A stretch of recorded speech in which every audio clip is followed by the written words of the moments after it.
them like so wholeheartedly, which Oh, I understandable. understand Because because they probably lost everything. yeah. So they basically installed this like I'm not sure what it exactly was, or at least the name of it, but basically it was this thing where you couldn't own more than like X amount of acres of land. And so we had this huge like plot of land that was in my family for, I mean, we don't even know, possibly for like hundreds of years. Like we don't really even know because it wasn't kept track of necessarily. Right. So we had this huge plot of land that was in our family for years and years and years. And then the Soviet Union came around and they said, you can't own more than this amount. And they just like literally took it It's and they made just all the gave it to collective other farms. people. So that's like the whole, that's why they're so against it, is like they, contrary to what you guys are saying, is like, yeah, like my grandfather invested in this and he owns it. Well, this was in our family ancestry for, possibly hundreds of years, and it was Generations. just taken away. Yeah, generations, like just taken away just like that. So that's like kind of the counter argument to that Because is there's spots like USSR that in those is countries, just like deep in the farmland, in the burbs, as they say. yeah. Well, I went over to visit my family last summer of 2021, and it, like I saw all of their farmland. Like I was there when I was younger, but I saw it again this past summer, and it's still a huge plot of land. Like What it's up, Cole? massive. Fade. But they were like, yeah, this is like a tenth of what it was. So like yeah. just to imagine that is just like holy shit. Like it was literally like so much was taken from my family. While that's not necessarily fair towards everyone else, like if you didn't own any land, then that's not really fair. Like I don't know how my family got it. Was it invested in, hundreds of years ago? Like Well, I don't know yeah. how that happened, but I mean, they're understandably upset about that yeah. being basically stolen from them. Right. First Yeah. of all, the USSR, in my view, is like overwhelmingly indefensible. Not a fan of vanguardism or Leninism. Um, Lysenkoism was kind of wild.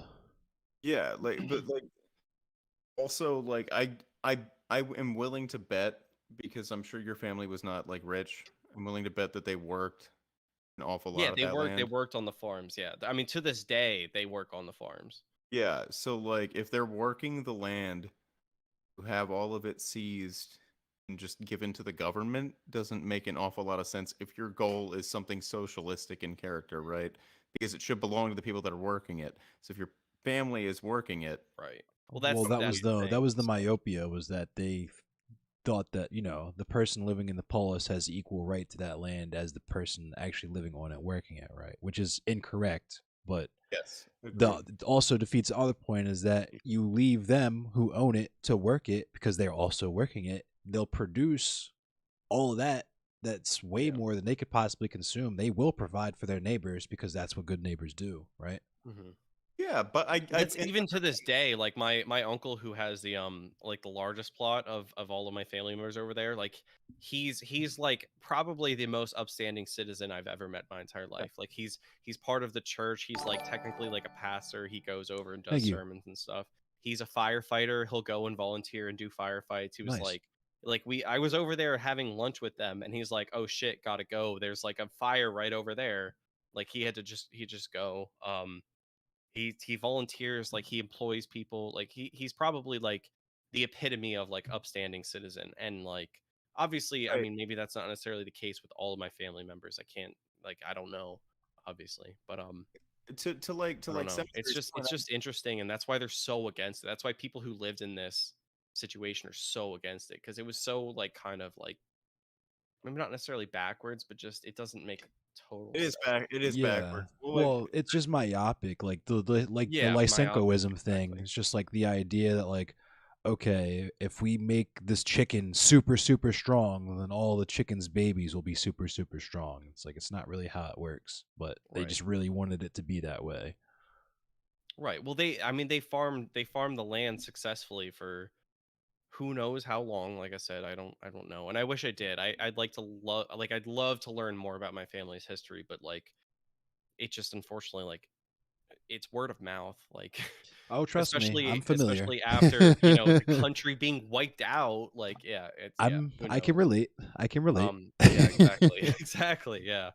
Um, but like I don't know. It's just it's clear to me that like that is I mean, I think it's clear to everyone that like whatever the USSR did is not what anyone wants. I think. Like, I mean, there's some people that are, still like, Those Oh, people, yeah, no, they had there's tractors, great, they're but so dedicated to like the dogma of like Marxism, Leninism, or whatever. It's just like right. That's a those good are the way. Yeah. people who don't Using it as really the do Bible. anything. Exactly, those are the Yeah. people who don't really do anything meaningful. You know what I mean? Those are the super theory Right. wonks who just want to woke scold everyone else for what they're not doing or how they're acting. When really the Right. only thing they're doing is sitting in their fucking house reading dumbass, ancient ass books. It's because in their head they found an easy solution that doesn't require any work on their part, which Right, is exactly. we will get the government to seize control of everything, And it doesn't and then require them to and then give anything up. They'll fix lead it. us, it will Yeah. lead us to communism. Yeah. Right? They will actualize it somehow. Which is wild because that's just liberalism. You know what I mean? It's just like, Yes, yeah, and it's fucking Yeah. literally never achieved communism ever doing it that way. So like, why? I don't know. like I can I get feel if you're like trying to form, like if you're trying to make a vanguard party, but it's like the conditions, the social conditions have to be right for that. You know what I mean? Your average person in America thinks communism is a dirty fucking word, so it's like you're yeah, not doing that. I don't even believe in vanguardism, period, because like I have a feeling Me neither. you'll probably agree with me because you're an anarchist too. But like I have a feeling that totalitarian institutions have a way of reproducing themselves. Oh, I don't. fam, I'm a Black Panther, or at least Yeah. I believe in the Black Panthers and what they did and their Yeah. message. So So you're yeah, gonna agree with me, absolutely, like, absolutely. there's no. That's the Maoist aspect. That's why they fuck with Mao so heavy, because he tried to tell them exactly that. Like, yo, the state are gonna come for y'all. They're gonna do some fucking greasy shit. So you should probably marshal up. Make sure you're strapped up. Make sure everybody's able to adequately defend themselves and expect the unexpected. They It's so still got based. clapped, unfortunately, It but is so based. Yeah. Yeah, like I don't know. Yeah, I'm not a fan of vanguardism. I'm not a fan of like Leninism because it's just like if we're going to do something that's truly like not American libertarian but like true libertarian or anarchist in nature, it's got to be built from the ground up, and that means like we were talking about earlier, you need to get people conditioned into the role of actually being an active member of society, and I think unions again are a great way to right. do that. You're getting people, you're viewing each other as a collective, as a class collective, Right, exactly. rather than like I'm an individual, fuck my coworker, I need to get a leg up on them. Right. No, we have a common enemy, that's our Exactly. owner of the business, and we're gonna Even fight if against you don't have a common enemy, at least unite everyone to a common goal. That is the class consciousness right That's there. what I was That gonna say. is Is like I don't think building you dual necessarily power. have to think of your, the owner as the enemy I do. necessarily. You could. I mean, you But I can don't- you got to keep that on the low though. You got to keep that on the low, at least in the beginning. Yeah, I agree. Yeah, I mean, I guess it depends how far you want to go with it. So you guys are willing to go further and say that, but Yes. I think I'm kind of like a little bit less so. Maybe. You I can't mean, you it can't depends, it wheel depends you who can't it wheel is. the guillotine out day one. You feel me? You got to romance yeah. him first. You got to romance him first. I don't Yeah, know. and that's where unions. Robespierre did it pretty fucking well. Yeah, he didn't. They didn't wheel the guillotine out day one. They had some conversations first. So that, I mean, if you want to learn a lesson, he got fucking guillotined. So don't get too Yeah, greedy. exactly, exactly. You got to outline the rules first. We can't Oh. guillotine me. We can guillotine everybody else. That's my rule. New rule. I have another thing. So like I said, I brought up a couple questions. Let me oh my god, where's my desktop? I'm gonna find it. Okay. So Aw, baby I leftists. don't know if you've listened to the It's like, who no, was they're it? It not was baby Destiny against Michael Albert debate. I'm not familiar. I don't follow Destiny, honestly. Destiny Yeah, I mean irritates the shit that's out of me. fine. Kyle sent it to me because it was like a phenomenal leftist socialist debate. It was like he That's did part an of. amazing job. I was gonna say that's part of why, because like, so I love consuming leftist content.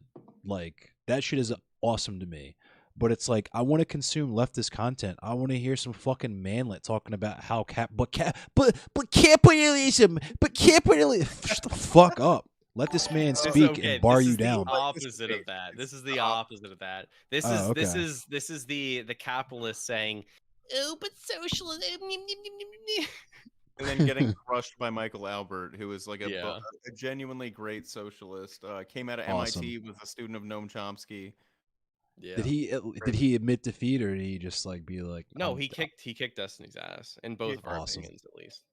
Awesome. So, okay, so the reason I wanted to bring this up is because I wanted to ask the question, which kind of does relate to unions, and not necessarily unions, but more in kind of like a socialized work structure in general. So and Kyle kind of brought this question up to me, and I was like thinking about it, and I've thought about this like very heavily since he asked me this. Like, I think it was like a year ago at this point, or Yeah, something like that. probably. It was a long time ago, and I still think about this. I will not buy But he followers. brought up a He question made basically, Destiny or like a heated gamer premise moment. where anyone can work any job if given the proper resources or training.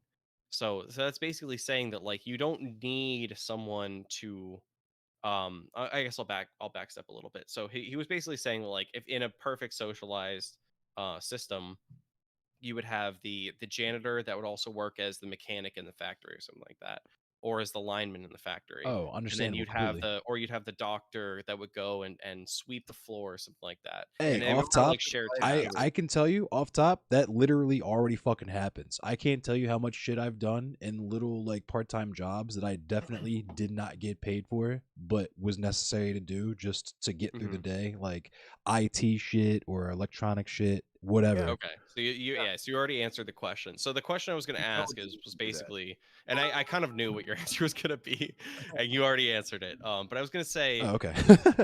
can anyone work any position if given enough training experience? Like, is there any real like personal limitation So that is standing in a person's way from doing anything? Like, can a there was janitor become a surgeon, or s- vice versa? so Can the a surgeon be a janitor? hyper technical stuff like that is very interchangeable, but I will say there's certain shit that you can't just get anybody to do. So like stuff that like with your family, stuff that Hmm. involves land that's been tended to for generations, you're not Do you getting mean Joe like Schmo off the farming street. or Like, yeah, like farming. Like you're not okay? so like something like that, like your family had owned that land for that's why the USSR got fucked, right? That's why Yeah. the famine should happen because like you're not getting the fucking pizza driver off the street to raise crops in that area in a year.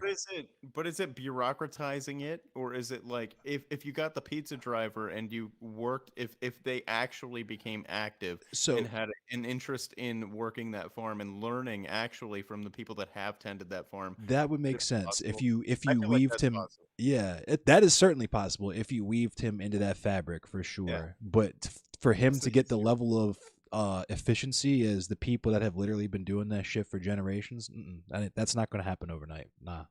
Well, No, no, right. Okay. yeah, So I mean, I think it sounds like your issue with that is the time frame rather than the idea of it, right? Right. possibility. And that gets into I guess what one would call ownership. You know what I mean? Of where Yeah, that would come into play, where it's still Sure. everyone is still benefiting from that land. It's just that it's being used for a specific purpose. These are the people who know how best to use it to get what everybody needs. Leave them the fuck alone. Right. yeah, So yeah. I mean, there are definitely certain things about like if you're an accountant, or for example, and you ACAB. or sorry, if someone else is an accountant, you're a UPS delivery driver or something. There's no reason that you can't learn to be an accountant Right. given the No, absolutely training, not. given the Right. resources. Like And, there's and nothing blocking you from Yeah, that is accountants come from kind of the point. slavery anyway. We get rid of accountants anyway. Fuck 'em. Europe But yeah, or like Based. fucking Yeah. based. like a pizza delivery driver to like a Mechanical nuclear engineer. plant yes, Yeah. there you go. Yeah, obviously the training time, Batman prep time, but Well, yeah, that's the only caveat that I would say is like there are certain jobs that like my job well, you yeah, couldn't do just Pizza like delivery. if you were like a janitor and I just told you to do this. I mean, there right, are certain aspects that I could just say just do this and then do this and it works. right. Well, then But that Right. there are comes other Or into aspects that you need to learn. make that But level of make that education free for everyone. So that exactly. yes, there you If go, you yes. just if you watched me do it for 2 months, you could do it. Like Yeah, that's the there you thing go. is like you don't necessarily need to go to 4-year college to do what I'm doing. You but just the need to watch transitory me and period. I could teach you easily, Yeah. very Yep. easily. Like you would learn it, no problem. Anyone could learn it.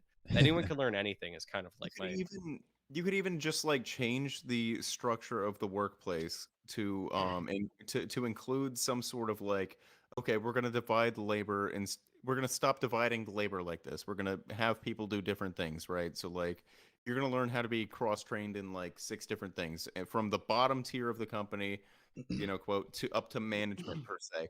And then initially there's going to be some rough patches because people have to learn things they never did before, right? But like if this eventually becomes a business model, I can see this being fluid at a certain point, right? Like there's no Yeah. in the example that Michael Albert brought up in that debate that I thought was very compelling was like he said, I think the example was women in the workforce, like because what 60 years ago, if you talk to most people and said, can a woman be a surgeon, most people would say no.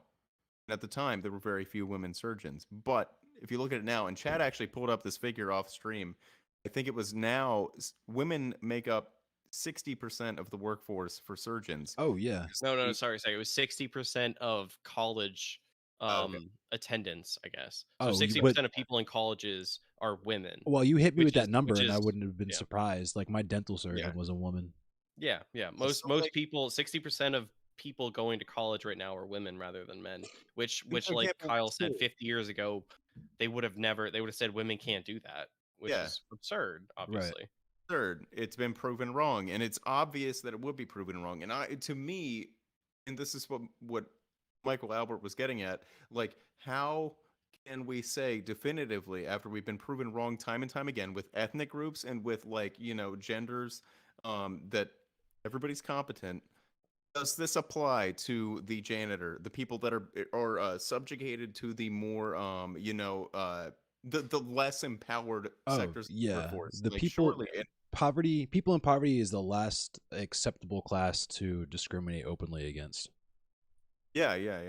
Like, And you, and it's interchangeable with like racism and all those different things, but yeah, it's fair to just like openly hate and like be shitty to and like want shitty things to happen to poor people.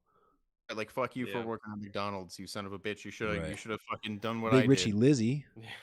Then Ignoring actually, everyone like that. But funny that's the whole enough, argument of this whole thing. Not to like be like preaching this like debate and his like I think this is ideas, a good point but I think though. it does it yeah, it is a good point. Well, it's Like cool. there's no reason like a window washer can't become an accountant or right? become an engineer. Like if you just allow them the opportunity, like they will learn it. Nah, I'm not debating with Like it. it's Just not yeah, it's just that like society, nothing's locked away.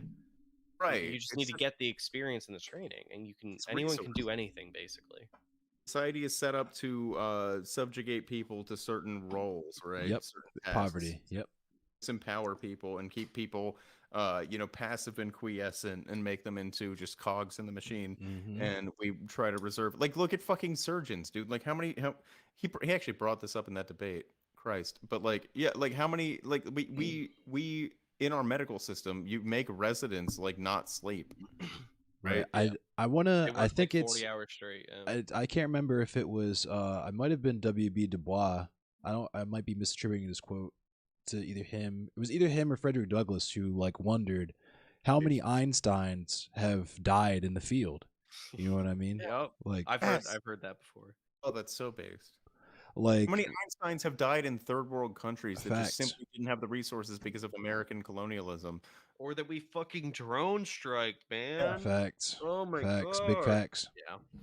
What This up, is like bird? I feel like this is like the fundamentalism of like leftism is like all of these things. It's It's weird like because we don't our have to kill these people. yeah, Like and we don't have to do this. Like these people can learn to do this. We just need to give the opportunity. that's And what's that's what so I feel like is freaky. true fundamental or true leftism is rather than Yeah. like the bullshit that our government leftists are. Right. And that's what's so freaky about like our this being like a transitional position is that you like start off just being okay with killing people indiscriminately on the other side of the world. You know what I mean? Yeah. For whatever reason, doesn't matter. And you have to one day be like, actually, maybe I would rather my tax dollars give me, teeth and not turn Palestinian kids into skeletons. Yeah. What a fucking idea. Amazing. Americans wouldn't be so pissed about taxes if it went to literally letting them keep their teeth rather than bombing children across the globe. Like Or you just maybe said. I want to get to work and not blow 3 of my fucking tires out. You know what I mean? Like, Yeah. fucking roads, man. Dude, the fucking roads. I mean, that's a whole nother. I don't know if this is true, but this is kind of like my theory, I guess. But I think the infrastructure in the United States, the crumbling state of infrastructure everywhere, is not really a function of funds. I think we spend plenty of money on it, but It's it's more the intentional. corruption aspect of it. Yeah. It's intentional. Yeah. At least here in Baltimore, I can tell you 1000%. If you look at how like public transit and shit is set up, it's so obviously intentional. I mean, I can tell you in Pennsylvania where I grew up, like there was this one highway that started under construction when I was like, I don't know, like 10 years old or something like that. And I drove on it like a couple of years ago, like 10, 12 years later, and it's still under construction. The same bridge still Oh has yeah.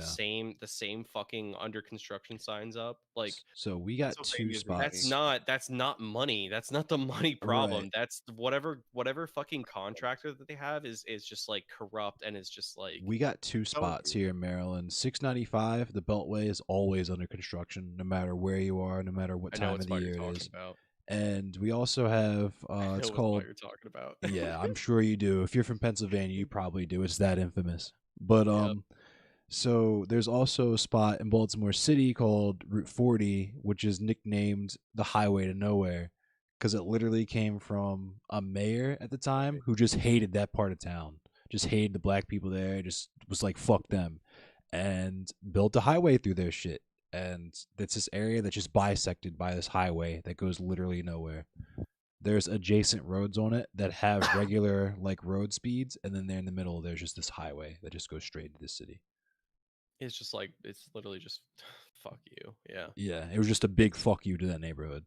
And same with like I mean I don't know if this is an aspect of privatism or if it's government. I'm not actually sure, but like if you go to the Baltimore Orioles stadium, like if you go right outside off of I-95 from the south, Mhm. the entire like 1 block radius south of that is just like burnt down buildings. It's just like absolutely decrepit. Oh yeah, that area is I kind of don't know. I don't disinvested. know if that's yeah. I don't know if that's because of the government necessarily, Yes, there but like you would Baltimore. think like that stadium is essentially the crown jewel of the city, right? Oh Like, no, there's it's like well, I guess Inner Harbor, but yeah, but I was gonna say like it's just like Brazil. You have the favelas right next to, you know what I mean?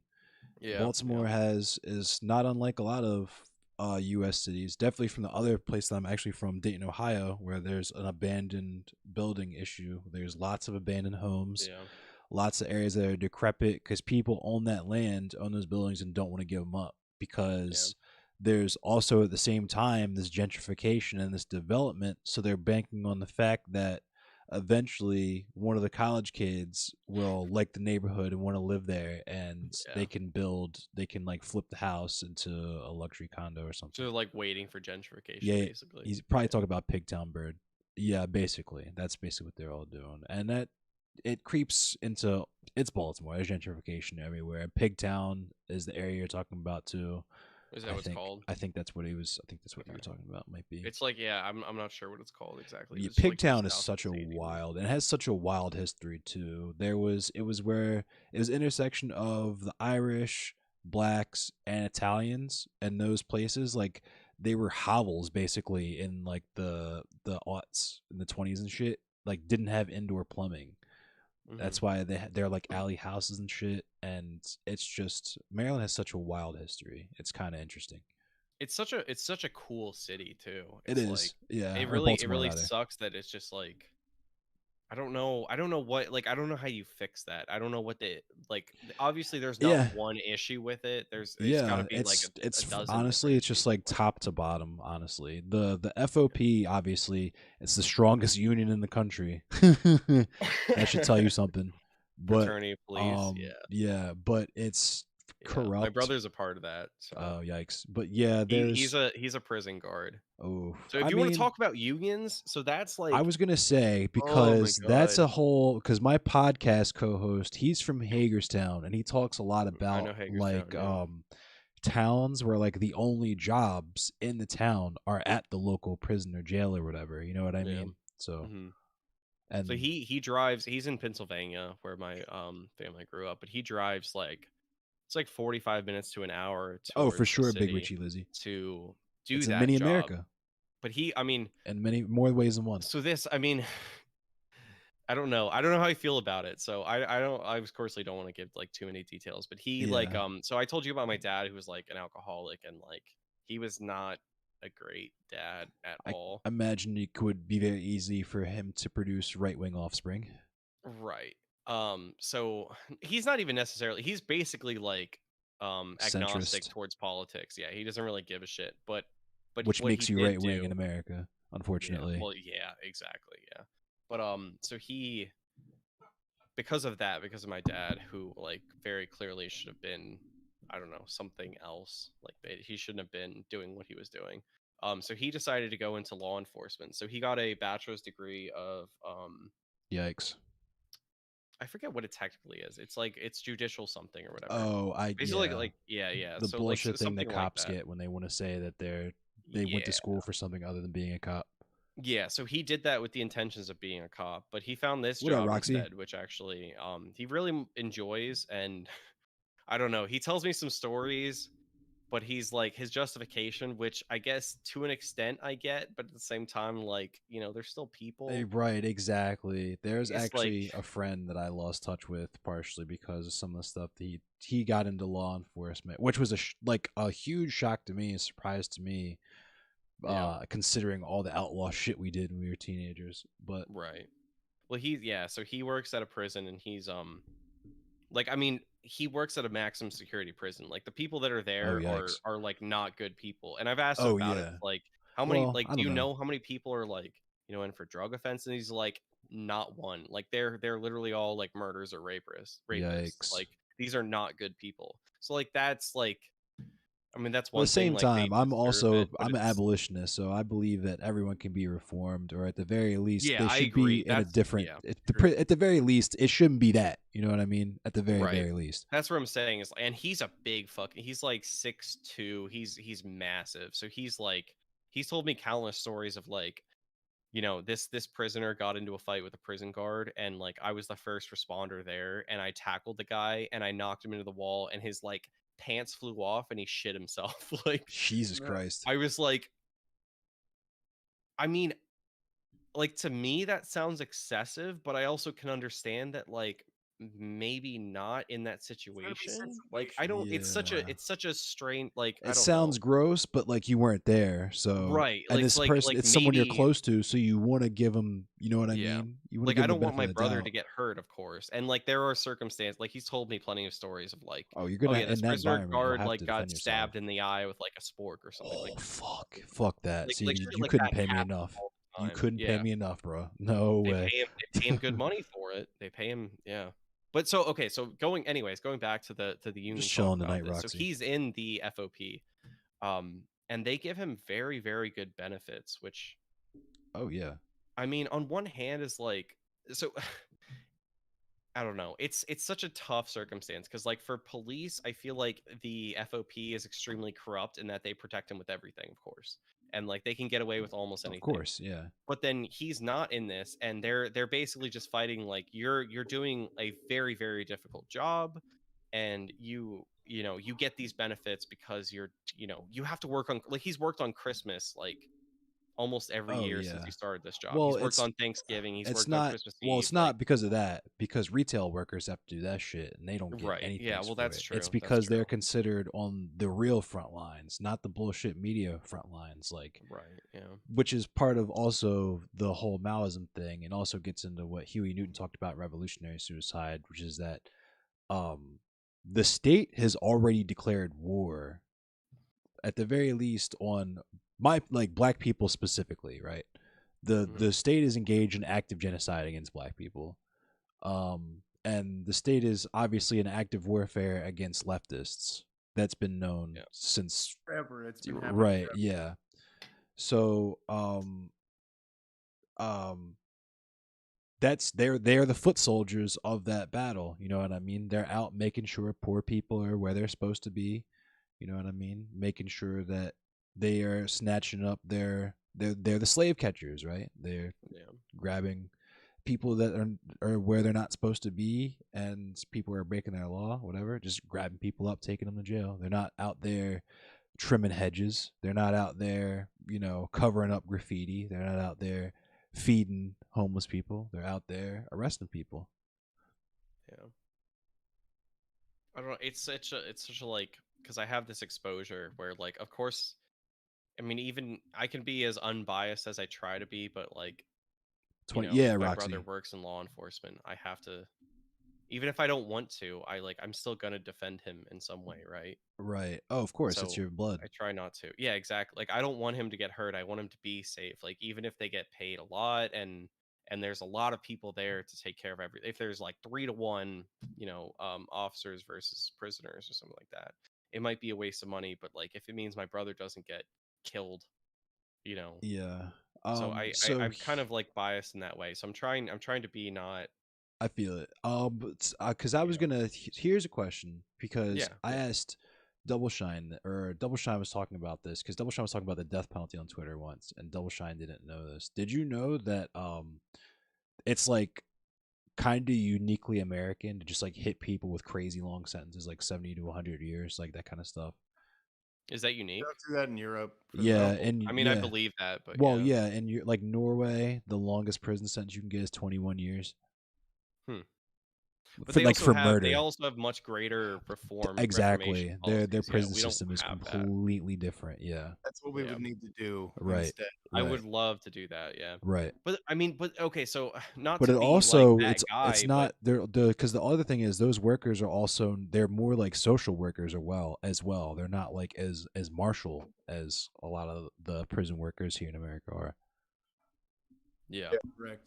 Well, that's, I mean, just to go like a little bit off topic, but like I think the greatest thing that we could do for police reformation is like ultimately breaking it into 2 classes where you have like the highly trained, basically like, like Navy SEALs police responders that are going to respond to violent crimes or whatever, or maybe not even Nah. necessarily that trained, but like, Nah. like very, Nah. very well trained. Hold on, okay, hear me out, Abolish the police, and if you need some handle, okay. call me. Okay, Eh, okay, let me All finish and you can criticize it then, okay? Because I mean, right, I'm sorry. I didn't whatever. mean to cut you off. No, you're good, so you can have the highly trained police officers that are going to be I guess, I mean, whatever you want to train them with, like close combat, firearm training, taser training, whatever the fuck they do, close, like whatever. You have one of those, and then you at the same time take a person who's trained in social work, and you train them to settle domestic disputes, whatever else, because ultimately, like, police respond mostly to shit like that. They respond mostly to like social issues Right. rather than crime. So yeah, if you have that, and they're going to be very, very well trained, because I think a lot of the police issues that you see, especially police brutality, and you can disagree with this, and that's fine. But I think a lot of the police brutality issues that you see is mostly stemming from like people that are not trained enough, or not trained well enough, I would agree. or simply just not the right fit for that.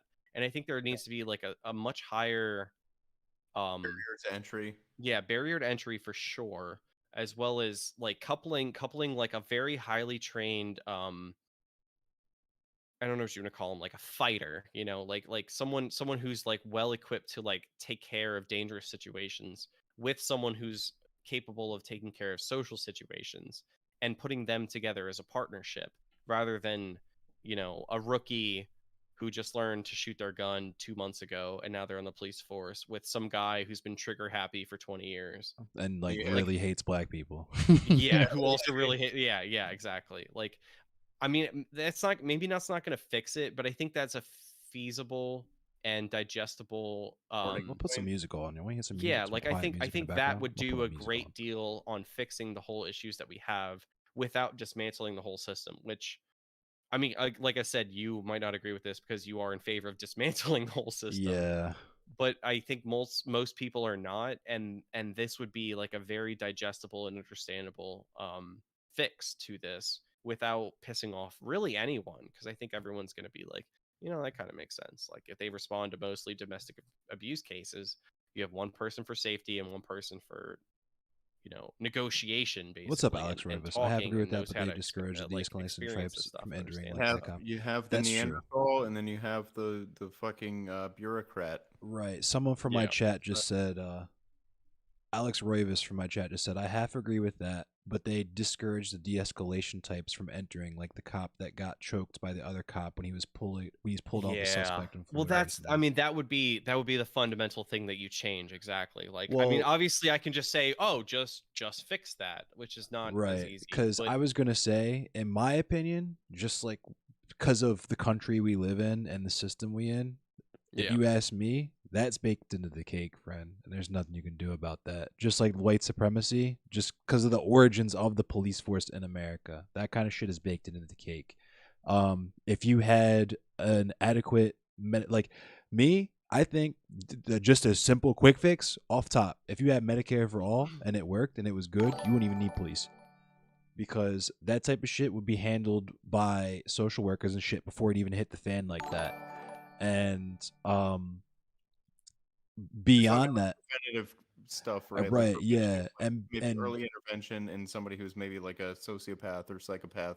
You're always going to have your exceptions that define the rule. Those fringe cases, like people who just like really want to kill someone or something, like I don't know, those people. I'm not going to say those people don't exist, but I wouldn't set society up trying to prevent against those because that's, you know what I mean. But also beyond that, other than that, we all know we've all committed crimes because of this. We know why people commit crime: poverty. We steal because we were hungry. Right? So your first point I was gonna address by saying, like, there are several ways to do this. Like you said, you could have social workers, but I was going to say the counter example to that would be providing economic opportunities so that way crime doesn't have to be committed. There you go. already got that. So I've got He's an anarchist, dude. He gets it. You already know what I'm going to say. Yeah. No, I mean, you're right, but like those are two different ways. It's like, you're saying that you understand it too, which is why I always tell you you're an anarchist who doesn't know it. I'm a radical Chad centrist. I just want to fucking grill, man. I feel it. Man. Listen, I smoked my first meat this past weekend, and I'm a fucking griller now. That's the black anarchist, man. We just want to cook dope food, play dope music. You know what I'm saying? Dude, I made my first brisket that you could slap and it would fall into pieces. Oh nice. My god, dude. Talking about being grill pilled. We just want to make dope art and even doper food. Yeah. I mean, that's the thing is, like, I feel like there are multiple ways to solve all of these issues. It really just depends on how you view it. And I mean, I think some situations, some solutions are better than others. Like, I think abolishing the police and installing private police is probably a solution, but I don't think it's better. Like, it's a change, but if you did that tomorrow, bro, I don't know about that one. You probably wouldn't be I don't know if you'd see me again if that happened tomorrow. But you understand that I'm saying that is a solution. That's the ANCAP solution for sure. Yeah, exactly. Like, I mean, it might work if you just kill everyone on the spot who commits crimes. Like, you'll diminish crimes. Yeah. Kamala Harris solution. A solution to the homeless problem. There's two of them. That's already the American position. The solution to the homeless problem: just fucking kill them. You know what I'm saying? That's what I was gonna say. Yeah, one solution is real bullets. That's the magic bullet. And the other solution is we house them and we remove homelessness by housing the homeless, and now they're no longer. Yeah, what a concept! We take all of those houses that are empty and put people in them, so that the people who don't have houses. Yeah, but then BlackRock will lose money. That's not okay. Collins. Yeah, well, the real final solution: give everyone everything for free. Yeah, what up, Moist? I mean, fuck. That's because because I know you guys aren't really going to be able to speak on this, but if I can just throw it out really quick, whenever the conversation of reparations gets brought up, that's always because everyone's like, "Well, who do we give them to?" Blah blah blah, and I'm like, simple: give them to everyone. Yeah, no, nobody's gonna. Yeah, I don't think any regular person's gonna even fight against that. You know, because like as soon as you put it that way, like because that way But nobody you gets can't left out, buy. right? So okay. I actually have something to say about this because, like I told you, my family grew up in Poland and was in the Soviet Union, and I the was gonna I forget cringe. if it was the EU or if it was the Polish government, Yakubians. but they actually did get reparations for it. Pennies. I forget what it was. Yeah, it was basically pennies. It was like 10,000 US dollars is what the equivalent was or whatever, Damn. which was fine, but like I had family members that like were sent to Siberia to just die.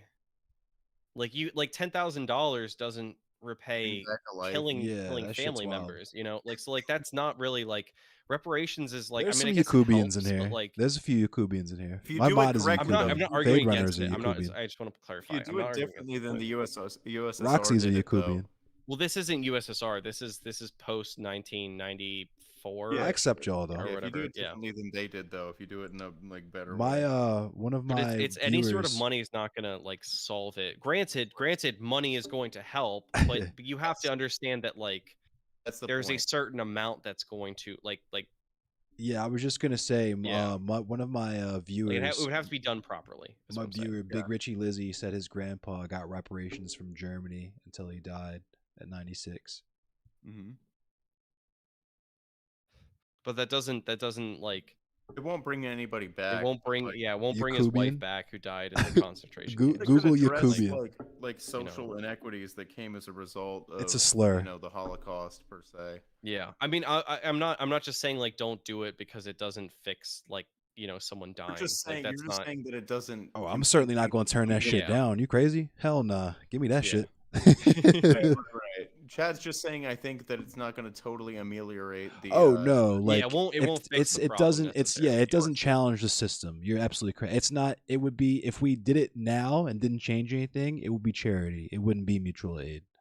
Right, and it doesn't make up for the lives lost. Right, exactly. No, yeah.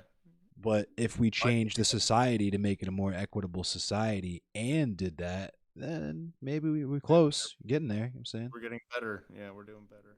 Do you believe in equality of outcome or equality of opportunity or both?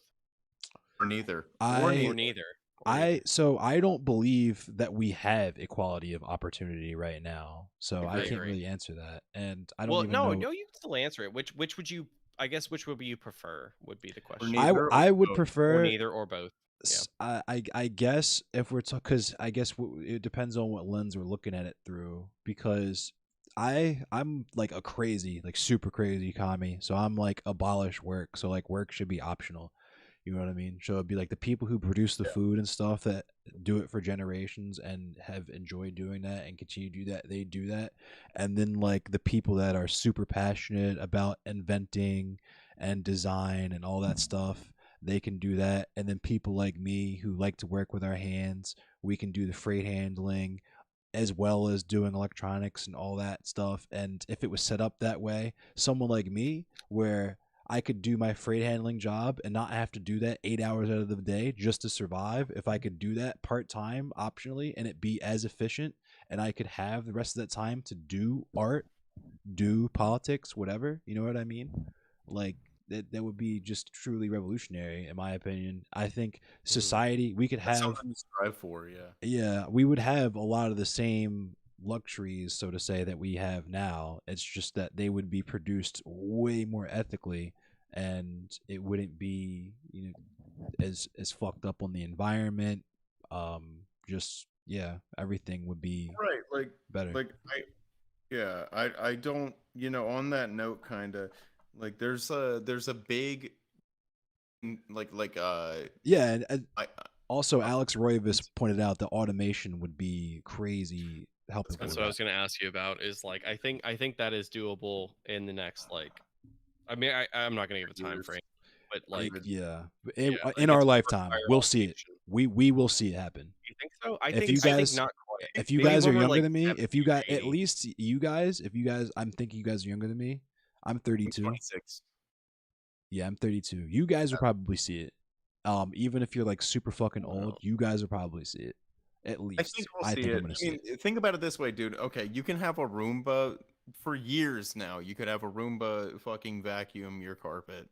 Those Right. things suck though, and they scare my dog. I So was fuck gonna 'em. say, I'd say, Vacuums are designed to suck, motherfucker. But they scare my dog, assholes. I'll say within at least for like, say for example, so like logistics or like the what's the term that the talking point, the buzzword, supply Like chain. transportation, yeah, Yeah, supply chain. Yeah, that could be automated. Yeah, I was Very gonna like say, I'm so surprised it's not supply. already. Yeah, I was just about to say that. So within 50, definitely within 50 years, we'll see like self-driving electric for 18-wheelers. You know what I mean? Like Yeah, self-driving I trailers and actually stuff. I'll disagree with that. I think that will take longer, but I think the like supply chain aspect where you have people like personally planning like we're going to produce this now and then at this time point we're going to do this thing.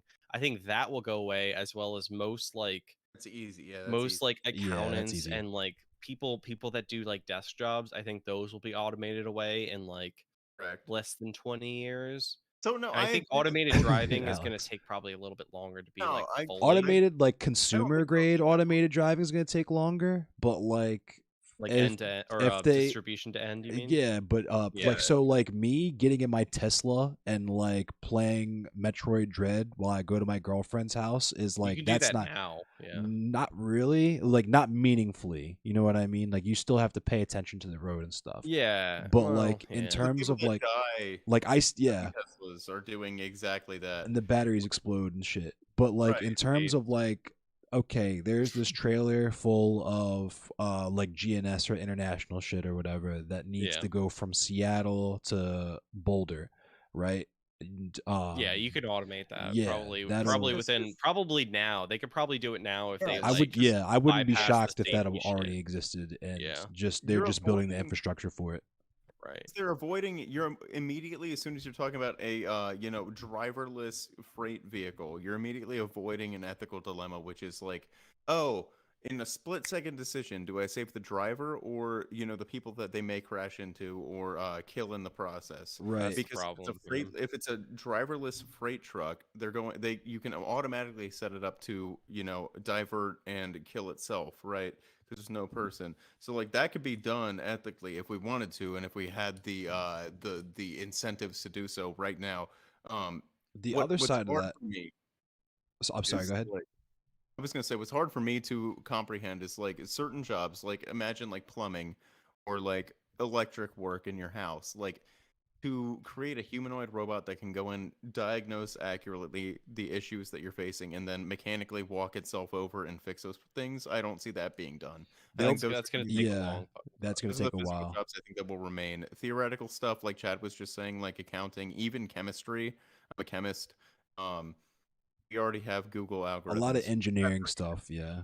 Yeah, that can make better organic synthesis routes than PhDs can. But to your point that you started off with on the automated trailers with like them not having to worry about like people dying or whatever. The other side of that as well in terms of like casual poverty hatred is that solution in terms of like automated freight has been around since the fucking 20s. Yeah. It's called rail. Yeah. The thing is, I don't know why we don't.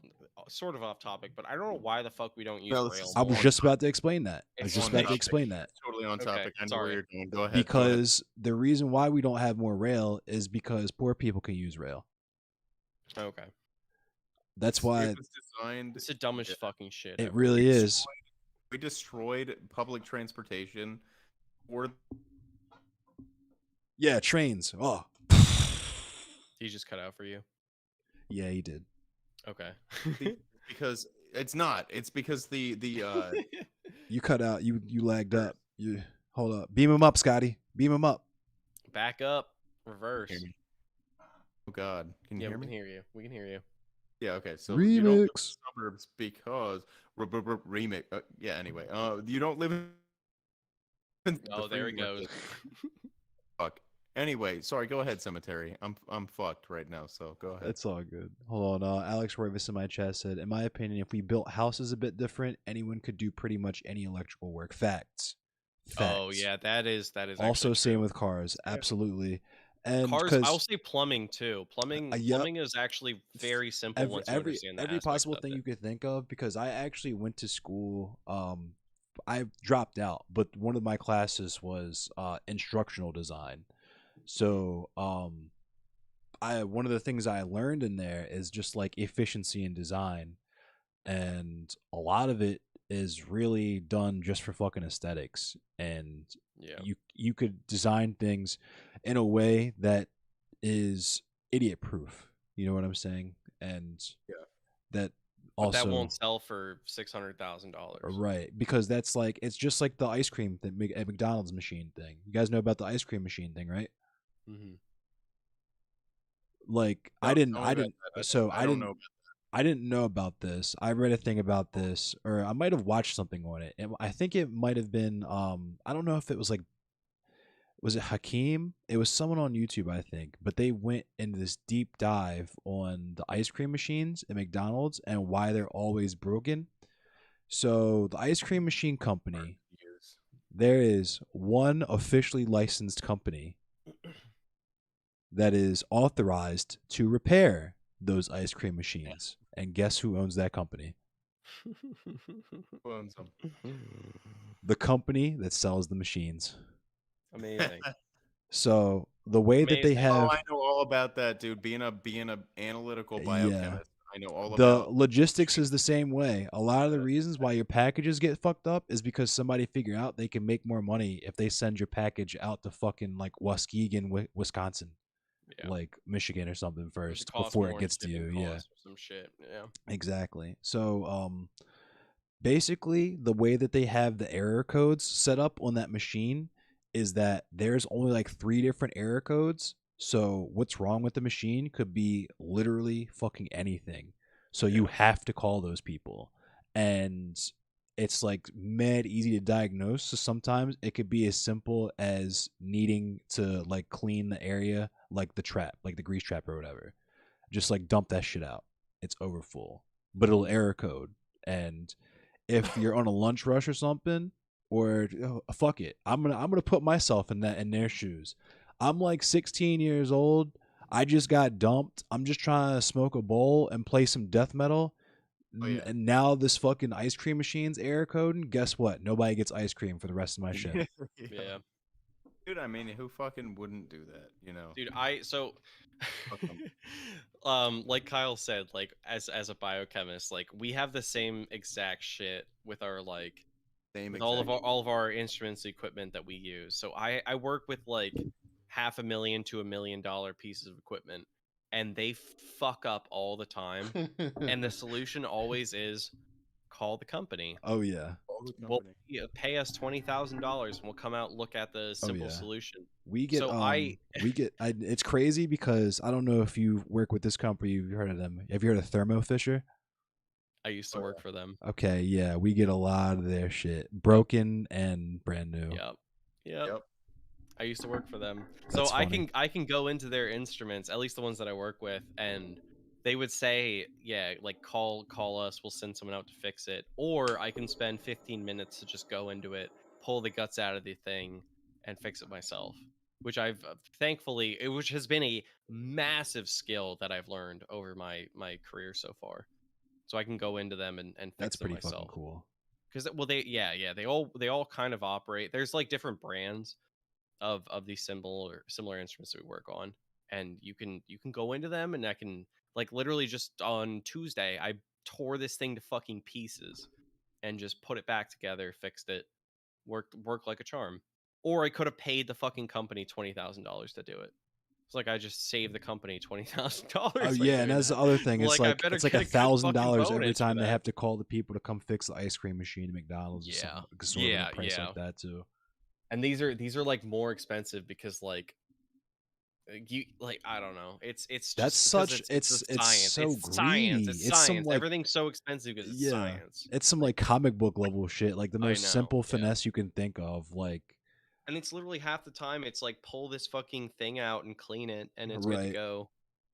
Like this no. capacitor has dust on it. Just blow it off and it'll Yeah, work. exactly. Like that type of It's shit. dumb shit like that. Like yeah, I can do it myself if I just know how to do it, which thankfully I've learned at this point. doing it enough. But yeah, no, the point stands is like these fucking companies are just absolutely greedy. Like they will charge us as much money as they want because we need it back up and running. So they'll just say, okay, here, give us $20,000 and we'll go fix it. Okay. Like we don't know what else to do. So that's, I mean, yeah, I don't know. Fucked. It's literally the same thing as the fucking McDonald's ice cream machine. It's like it's just monopoly on the thing, and you have to talk to the company, and you have to pay them whatever they say because otherwise you don't have a choice. Fellas, I think I'm gonna hop off. Ed, you can stay and hang out or whatever. Gotta work in the morning, unfortunately. I feel it. Yeah, I'll I'm hop just off. hanging out. It's late. Do you want to end the stream really quick? Yeah. Capitalism. I want to say something off stream. Cemetery. Well, hang on. Are you streaming Cemetery? Yeah, I actually am live right now. I'm probably gonna stay live for like 30 minutes or so after you guys go off. Okay. I'm about to I'll rip just this dab DM really you. quick though. I'll DM you. Okay. Yeah, I'm just gonna do this dab really quick though. So I'm gonna be quiet for a sec. Bro, you go for it. You go for it. Anyway, yeah, much appreciated that you hopped on with us. We should do this again. You're one of the more fun guests we've had ever. Oh yeah, this was a blast. I really enjoyed this. I really enjoyed talking. It hasn't been this lively in a long time, so we very much appreciate you. Yeah, you're enjoying your dab right Glad now. I can keep it interesting for you. Thanks for inviting me. Yeah, dude. I don't meet many anarchists, so I always appreciate it when I do. I'm not an well, anarchist, it's just but I that still enjoy the conversation. There's fucking this place is flush with ANCAPs, and it fucking sucks because they're not real anarchists. Not real anarchists. I swear to God, you're bingo, dude. You get it. You get it. They're not fucking real anarchists. Are you telling me if Amazon doesn't control every aspect of my life, I'm not an anarchist? We already did that once, and it was called Blair Mountain. They were pretty pissed off about it too. Yeah, dude. I was going to talk about the coal miners or the fucking the steel workers, the company towns, Ford, the company or towns. Fucking Hershey chocolate, or name your choice. Hershey chocolate. ANCAPs are feudalists. Yes, ANCAPs are neo-feudalists. I actually, funnily enough, my birthday is actually on the anniversary of Blair Mountain. So my birthday last year, I did a long stream like talking about Blair Mountain and explaining company towns and what the coal miners went through and how you could still find straps and musket balls and shit in the woods there to this day. Is that the Pinkertons in West Virginia? Yep, they were involved in that. Okay. You know, you got. I put that down, dude. You gave me such a fucking phenomenal list. I have like 10 things that I'm gonna look up and learn about. So I honestly thank you so much. It's like I don't know enough about these things. That's the purpose of my stream is to put people on because it's history that's fucking cool too. It's not even boring. You're learning about people who lived and stood on what the fuck they said, like people like John Brown, people like Huey Newton. You know what I mean? Like in events like the Battle of Blair Mountain, and especially relevant because Martin Luther King Jr. was a million fucking rounds were fired. A million rounds, against bro. Strike workers. Yep. Oh my god! Look up the Haymarket Affair. This is why the Haymarket Affair too. I learned about. I remember learning. Yeah. Tried to kill that guy in Pittsburgh. When you find out about the one dude that they fucking with the Blair Mountain shit, they fucking sprayed this dude in front of his wife, dog. In front of his wife on the steps at a fucking courthouse. Just straight shot him in his head. Just fucking canoed him. Double tapped him. So fucked up. Could you imagine, like, I mean, this is why I think everyone across the board is kind of like, because you have right wingers that are like, we had soldiers, like 18-year-olds jumping into fucking, France, paratrooping in to fight World War II.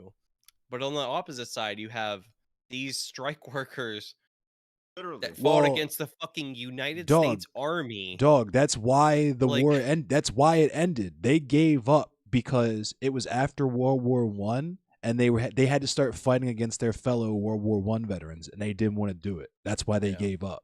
That's literally it. Jesus Christ, dude. Yeah, now we only do that to people in the Congo.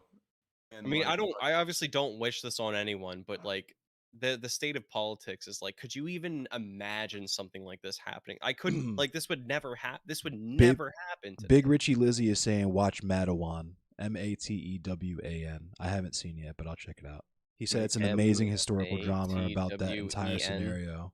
And it's is that a documentary or movie? It's a historical drama, and it's got a pro union message. So awesome, dude! I fucking, this has been awesome. I have so much content. Like, I love learning about this shit. This is awesome. Thank you so much. Yeah, no thank problem. you so much, man. Yeah, hell yeah. It was great talking to you. You're a fucking wealth of shit that I need to actually learn. Yeah, I mean, like I say, we were anarchists at the beginning of this conversation before you even knew any of this shit. You were, he is, doesn't know it yet. You know what I'm saying? Like I said, you don't need to be a fucking theory wonk. You don't need to have read 1,000 books. It helps, and it's fucking awesome if you are into that and you do it. But all you need to do is give a shit. That's it. Correct. I agree wholeheartedly. All right. Well, thank you so much, Endless Cemetery, for joining us. Thank you. I hope to do it again. I'm sure that Chad does. I'm sure. I'm sure we'll have another conversation. This was amazing. Seriously. Yeah, this is fun. Like fine gentleman. Fantastic conversation. Yeah, great vibes, man. All right. Have a good night, man. Likewise. Peace. Good night.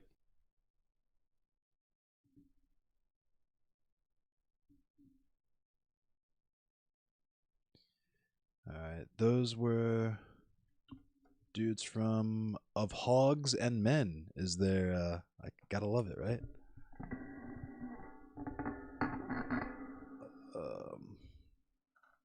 Those dudes are cool, man. I like that. That was fun.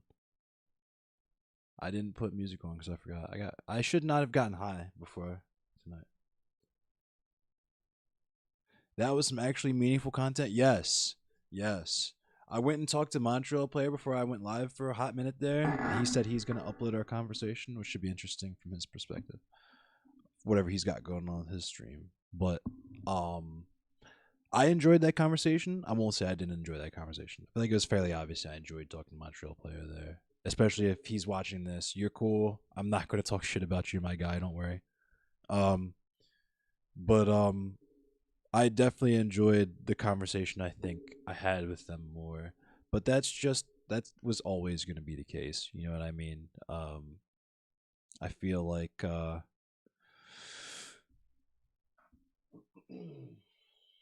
Montreal said he didn't have an agenda, and I believe him. I don't think he intentionally had one, but it was some content. You know what I mean? It was content farming. He wanted to talk to me to get my thoughts and do his thing, and I support it. But I definitely enjoyed my conversation with them more, just on the vibes of leftist education. And I feel like, I don't know if it sounds like I'm being uncharitable to Montreal Player. I really don't want it to feel that way, but I feel like when I speak to fellow people of that particular political ilk, the conversation is much more lubricated because I don't have to spend as much time explaining certain premises or qualifying things or trying to, because I feel like, especially when in my first conversation with Montreal Player, when he said prison is slavery, what do you mean? And I'm not going to hate on him for that. He's from Canada and he's white, you know what I mean? Like, American consumption of white, like, so he's not going to have, he has no reason realistically to look into the history of the American prison industrial complex. You know what I mean?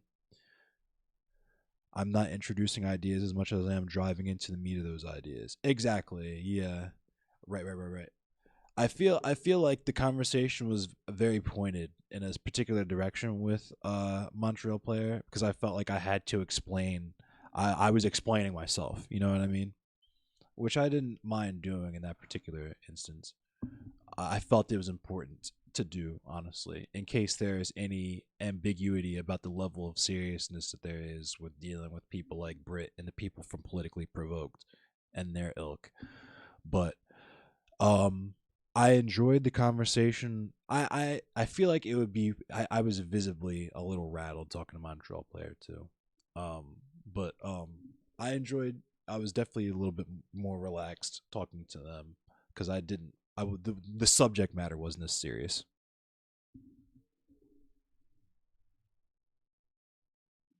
It didn't feel as serious. I didn't feel as though I needed to be as emphatic. You know what I mean? I didn't feel a need to drive a point home as hard because we were just kind of, going back and forth, just riffing. Just riffing. But what did I say I was going to talk about? I want to talk about Schrodinger's Negro as a concept, I'll call it. I said I was going to talk about anti-fascism, talk about my radicalization, and Schrodinger's man or Schrodinger's Negro. So I guess in that order, I'll get into the meat of what I was talking about with Montreal Player, which is that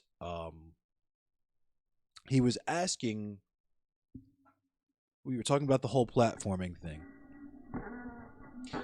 And I won't get specifically into that because we talked about that already. If you want to hear me talk about that, you don't know what my stance on that is, I did a prior stream. You can watch the VOD on that on platforming. But we were talking about why specifically I reacted that way. I was kind of going off a little bit and saying I was talking about Brit specifically from Politically Provoked, and I'm also going to lead off with the fact that me doing this, especially like not especially, but like kinda, but not really, including me doing this right now, like doing the whole streamer drama thing. This is not the mission, right? What I was just doing with the OfHogsAndMen guys, that is the mission, right? I'm not here to fucking shuck and jive for you and say, this streamer said this. Oh, he said this. Oh, I can't believe he said that. I'm not that guy. If you're looking for that, you can go to a different fucking channel because you'll not find that here. If you want to get some leftist education, if you want to have some conversation about some pertinent issues to marginalized groups, that's what you'll find here. That's what we get into here. So if I ever get into that territory and you're a person in the audience who knows this about me and that's what you're here for, please keep me honest in that regard. You could just tell me, hey, yo, Endless, I don't give a fuck about none of this. Get back to the real shit, right? Do that. Please do that. Please, God, please do that with me. Because Lord knows I will let some fucking dumbass hog come in here and stun lock me, right? But that said, I'll explain all of this stuff so that I can put it all in context. So, my interactions with that Brit person from Politically Provoked, like I said, when I had that back and forth with Danabo this morning or last night or whatever, I knew that person was a Nazi within my first fucking 30 seconds of meeting them, right?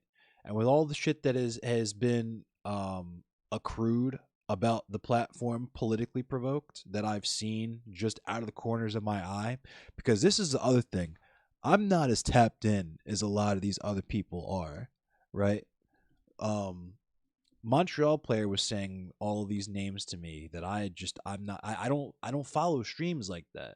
Like the cream rises to the top. So the biggest people were always the ones I was going to see first, right? I'm aware of Hassan. I'm aware of Dylan Burns. I'm aware of Destiny, right? I'm aware of like Trihex maybe, who's not even in the debate sphere or whatever. And obviously, I'm aware of Nick Fuentes because who doesn't know who Nick Fuentes is at this point? And thank you guys for that, for constantly continuing to keep that fucking name relevant. But anyway, so yeah, that person's a fucking Nazi. All those people on that platform are fucking Nazis, pretty much. Get them the fuck out of here. Why would you even entertain them by like? Because this is what happened: is that I didn't realize that they were actually in the A tier or whatever on the hippy dippy recruitment or whatever fucking political tier, right? And I just had a feeling when I saw the political tier and all those faces that were on there, I was like, it's too much. It's too fucking much. This is it's going to be some bullshit. I know it is. And there was a lot of people I saw that I knew were thirsty to have their fucking face featured on that shit, and I just knew. I just knew it. You know what I mean? So I was never pressed. I behind the scenes, no cap, I told Fade Runner, if he's in here, he'll verify. I said I didn't want my face on there. I didn't want Endless Cemetery, my cartoon, my profile picture, any of that. I didn't want to be on there because I knew something like this would be the case, low key. And sure enough, it was the fucking politically provoked. They were in A tier for December. Now, the response to my interaction, I guess, would be to move them to F tier, as in they have shit politics, whatever. But that doesn't hit me as anything other than damage control, even if you're trying to do the right thing there. Like, now granted, I unfollowed Danabo, so I wouldn't know because I don't see Danabo's tweets anymore. But I don't know if Danabo's addressed the fact that he is literally platform Nazis at this point. If that was intentional, I doubt. Because there seems to be a lot of people who are unfamiliar with maybe those talking points or that particular, and that's what I was talking about with anti-fascism. Anti-fascism is not just being like, so okay, this is why I say I am not anti-censorship, because there are certain things that just have no place in common parlance, no matter how you are addressing them or dealing with them, right?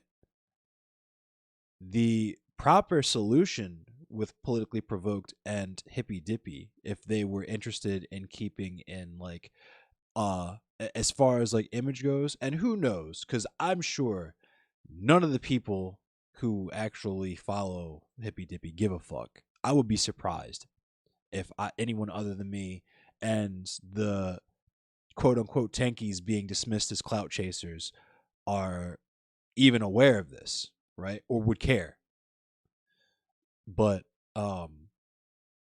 this is why the censorship conversation comes into play, because like I was saying with Montreal Player, it's not a simple matter of individual people being racist or committing racist acts, because that's not what racism is. That's not what white supremacy is. One person cannot do white supremacy, right? White supremacy is a system, and it's a system that we already exist in. It's a system that America was designed to be from its inception, right? So you're constantly in a state of fighting against that, whether it be personally, ideologically, as an American, right? Conservatism is the default American political position, right? This is why I kept saying to Montreal Player, there's a fucking 1,000 CTVs.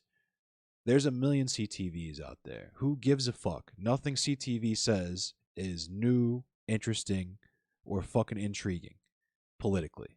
I'm sure he's a fucking hilarious and awesome Halo Infinite player. Cool. I'm not here to play Halo Infinite and joke around, right? You'll see me do that. That's what I'll do to relax and stuff. But At the same time, if anyone comes in here at any given moment and asks me, hey, what were you saying about Frantz Fanon? Hey, what were you saying about dual power? Blah, blah, blah, blah.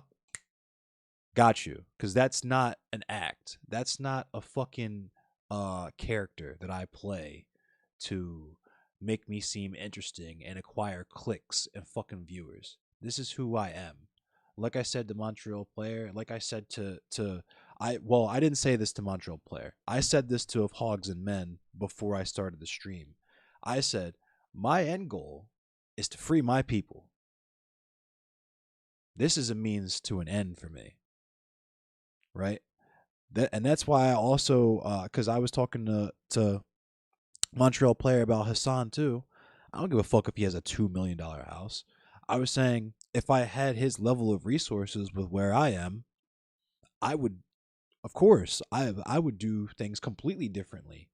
But the thing is my labor focus is different. You feel me? Hassan he's found his lane, right? His lane is entertainment. He does the streaming with the React Andy stuff, and he's cultivated his audience, but at the same time he is pushing the theory, right? He is pushing these ideas and these concepts and exposing these people to these things and keeping his community pruned and properly vetted for these things, right? And if that's what he wants to do, then sure, set yourself up to be able to do that in the most effective and efficient manner. Get yourself a $2 million home in the most famous, celebrity-ish, popular-ish area with the best internet. Duh. Get a decently sized house. It's probably nothing too crazy. Hell yeah, put your moms up. Put your brothers up. Put your cousins up. That's the fucking dream. That's goated. That's super goated. That's ultra goated. Giga Chad. That's fucking worship. That's Omega Chad vibes. When you put your whole family up, right? That's pushing P. That's really pushing P. And $2 million, if just and I said this, just in the next decade, if this whole stream shit stays relevant, at the very least, if his audience continues to contribute to him, $2 million over the next 10 years will be piss in the ocean to Hassan Piker, right? But doesn't theory say socialism is when no house? Yeah, of course, right, yeah, right. That's the meme, right? Yeah. But yeah, I understand that completely. It's people who have the wrong concept. They want to straw man socialism because they don't understand it. And really it's because they fear it, I think, is because people, at least here in America, I can't speak for a lot of people, but the fucked up thing about it is that people get so much invested in white supremacy, right? I'm gonna put a little music on because this is gonna be a heavy conversation, kind of. Let me see if the music's too loud. All right, okay. Is the music too loud? Can you guys still hear me? You hear the music? Is the music good? You guys want the music?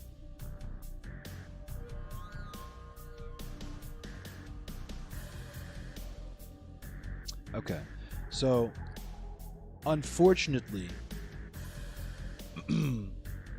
like I was saying, the default position in America is conservatism. This includes white supremacy, right?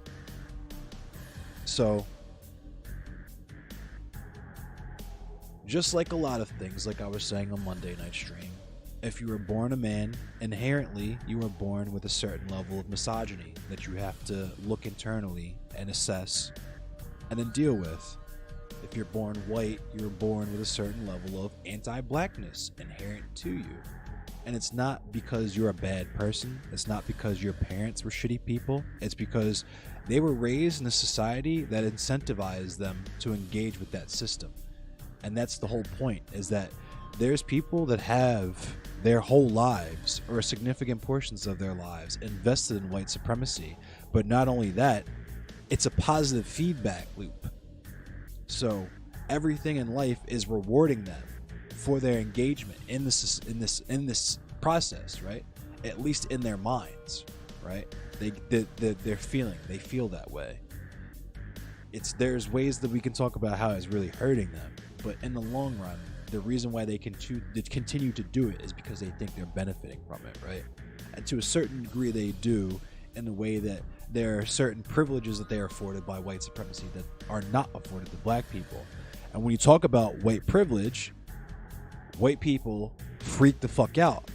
But if you ask them point blank, if you had the option, would you be born black? They will tell you no.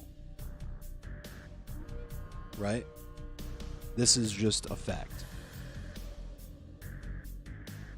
Because they know and they understand, even if they won't admit it. Because it's something everybody understands.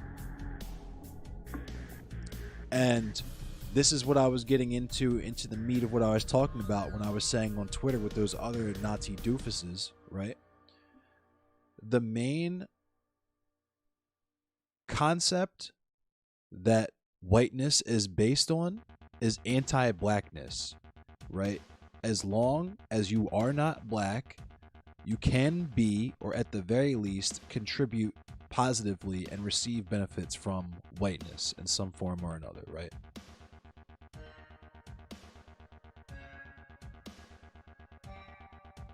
This can happen consciously or unconsciously. Whether we're talking about someone like Brit who thinks she's going to find, I guess, some kind of community with these white supremacists who she wants acceptance from, ostensibly. Or it could be Danabo deciding that he doesn't give a fuck if these people are Nazis, if they're talking about the JQ, if they're talking about Little Timmy, if they're talking about the 14 words openly on their platform. As long as he can dress their content up a certain way and benefit off of it in a certain way, it doesn't matter that he's exposing those people to whatever audience that he has. Even if it's at a marginalized person's expense either, right? Because right now, Brit's pinned tweet is that back and forth she had with me. So the more eyeballs she gets on her, that's the more Nazis attracted to her. Which means that's just even more Nazis that are going to see that pinned tweet with her back and forth with me. Which means, invariably, my inbox, which is already flush with Nazis, is just going to become even more fucking radioactive, right? And I am who I am, and people like Kuma and Big Richie Lizzie and Fade Runner and Roxy know this about me in real life. I am fucking addicted to violence, right?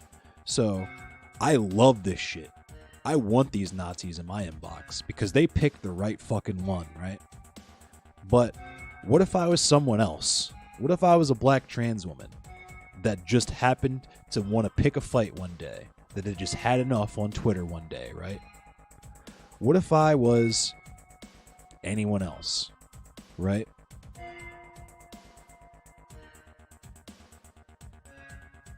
So that's my whole thing with the anti-fascism thing, and why there has to be a hard line. At some point, I get you want to be a super intellectual and be like, I am 4D chessing, 5-heading, fucking galaxy braining, and that's why anyone can say anything and it doesn't mean anything. But this is fucking America, and inevitably that will wind up getting someone killed. People get killed for less every fucking day in this country. So, that said, I wish people would treat that with a little bit more respect than it gets treated with. That's all. That's all I gotta say. I'm sorry, Danabo, if you were offended by anything I said, or if you took anything that I said throughout the course of this personally. I'm sure you are a good person.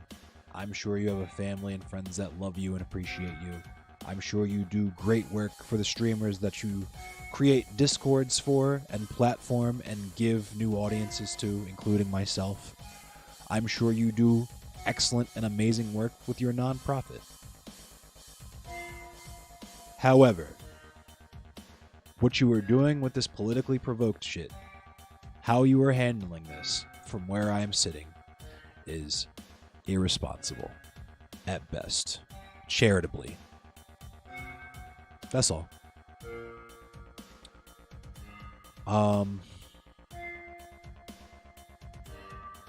Thank you, Danabo, again. And thank you, Mr. Geek, again, for the eyeballs that I now have that I would not have had without you guys. Is it impossible for you guys to have found me without me doing Hippy Dippy? It's not, but you found me through Hippy Dippy, so we'll give credit where credit is due.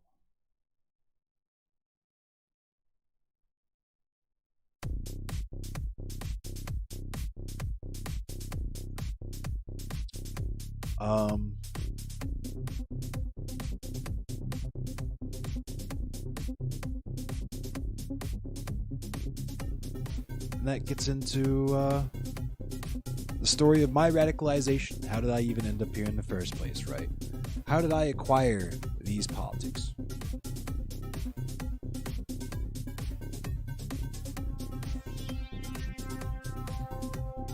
Boy, oh boy, I've talked myself to death about the Wolves of Vinland.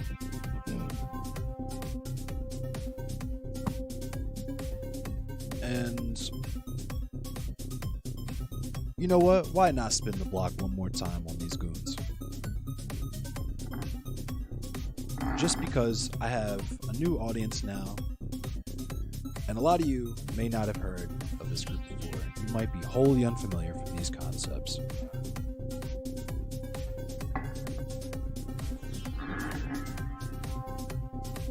Book recommendations?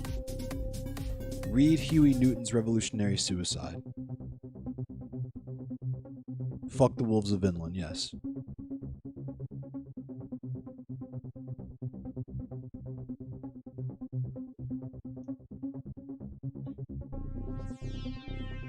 I went to Chick-fil-A, don't cancel me. I felt gross too because there was a fucking 3%er sticker on the building.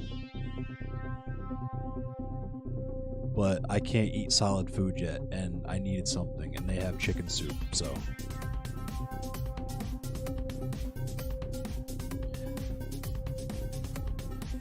Let's not have any prole-on-prole violence in here.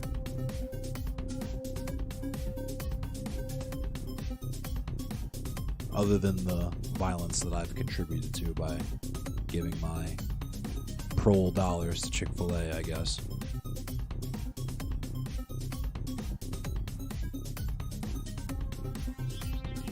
But anyway, you guys mind if I heat up a dab before I get into this? Because I'm probably going to need to be behind this. Actually, I probably shouldn't smoke like that. I'm going to continue to smoke with my nose. I just have a weird feeling. This is going to look weird. I'm doing this because I just got my wisdom teeth removed. And I have open sockets in my mouth and my gums from where my teeth used to be. And they're still a little sore, a little painful, and they're still healing, and they feel kind of weird. Do not be alarmed by what you are about to see.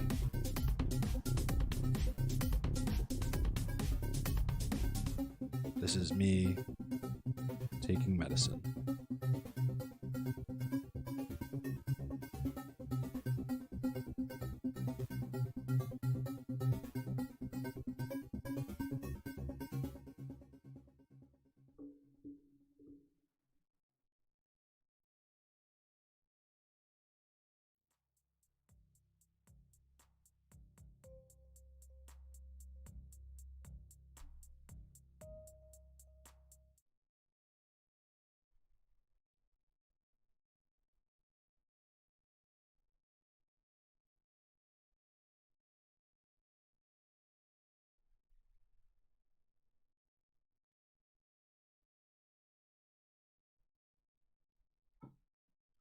What you just witnessed was perfectly legal and perfectly normal and perfectly healthy.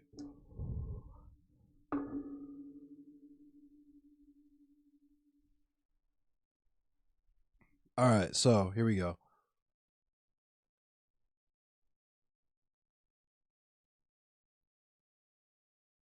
Let's get the music back.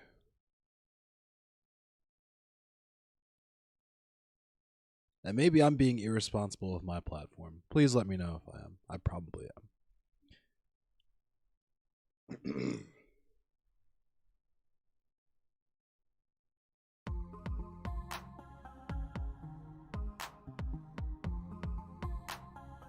All right, so the Wolves of Inland. Let's talk. Let's talk, ladies and gents. So the Wolves of Inland are a white supremacist group that practice Odinism, also known as Asatru. And they are based in Lynchburg, Virginia. But at this point, they've been going for so long, and because white supremacy is the way that it is, they have chapters all over the world, literally. Or rather, at the very least, they have chapters in America and in Europe. So, I've seen an Italian Wolves of Inland, which worries me. But anyway, their self-described Odinic wolf cult is just a white nationalist gang, right? A white nationalist outlaw motorcycle club sans the motorcycles. It's all they are. There's a million Wolves of Inlands in America. They're all equally fucking stupid. They all have equally fucking grifter leaders, right? Whether we're talking about David Duke or Tim Metzger, right? And this is an anti-fascist channel, so I'm comfortable telling you about these people because I'm confident that a significant portion of you are either already familiar with these people or the context in which I'm presenting them to you is not one in which their beliefs or their ideas are presented with any level of validity, right? These are people that are to be reviled, detested. The slogan of Endless Cemetery Stream is that the only time we engage with Nazis is in combat. So these people are not to be debated. These people are not to be considered. We are to have no empathy.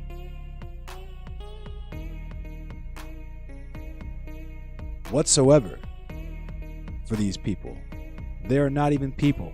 I'm wrong because I'm calling them people. Nazis are not people, right? They're something else. They're different. Nazis are automatons, right? Nazis are robots that look like people, right? They're nanomachines. They have an infection that has made them different, and they have to be treated differently, right? Until they demonstrate that they renounce their beliefs, they atone for their actions, depending on what they did, what they said, restorative justice can be made. However, there are certain Nazis to whom the only thing that should be given is the choice of hot or cold after they have been made to face the wall.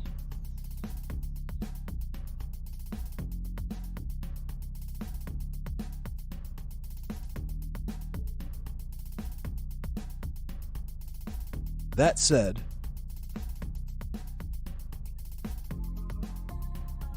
we'll also look into some other local racist pieces of shit that I have had encounters with. I mentioned Jason Tankersley, I think, in the stream with Montreal Player. And I might have fucked up there because I didn't have enough time to properly explain a lot of the things that I was talking about there either because you kind of brushed me off. But we'll talk about it here. I hope a lot of people from there come.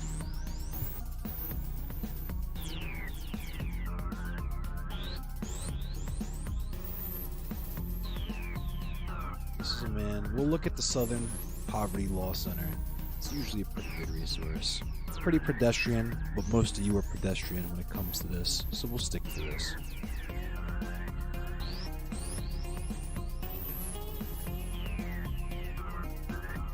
This man in the middle here is a man named Jason Tankersley, with a man named Steve Smith, and a man named Joe Fye.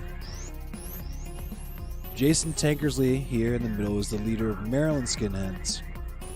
And these people here, Steve Smith and Joe Fye, are both leaders of Keystone United, which is effectively Pennsylvania's skinhead, Nazi skinhead group.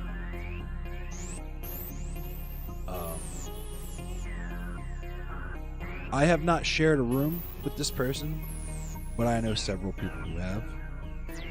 I have seen his place of business. I have actually seen him in real life, now that I think about it.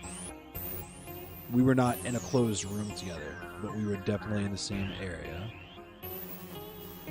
The funny thing about him is he looks like this now. He has this long beard, this long hair. Exile Fitness is the MMA class that he runs because he teaches MMA. You know what? Let me just show you guys something.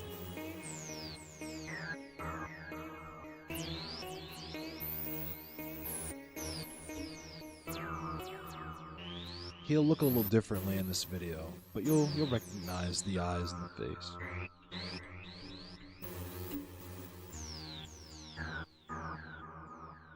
That's funny. I just searched his name on YouTube and this was the first result. That's awesome. I'm glad. That makes me happy. That makes me feel really good because that makes me feel like I'm doing my job, that this is the case. So let's check this out.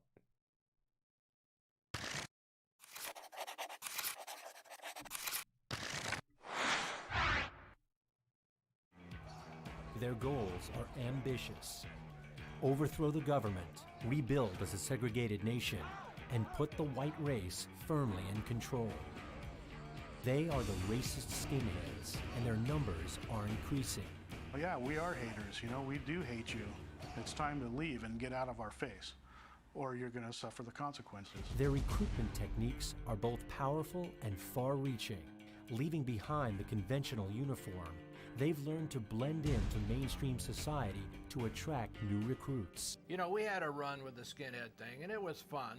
But then I said, well, it's time to, go to college, get a good education, get as high as you can in industry, military, police, whatever you can do, and wait. And they know how to utilize some of the best pulpits available today, music and the internet.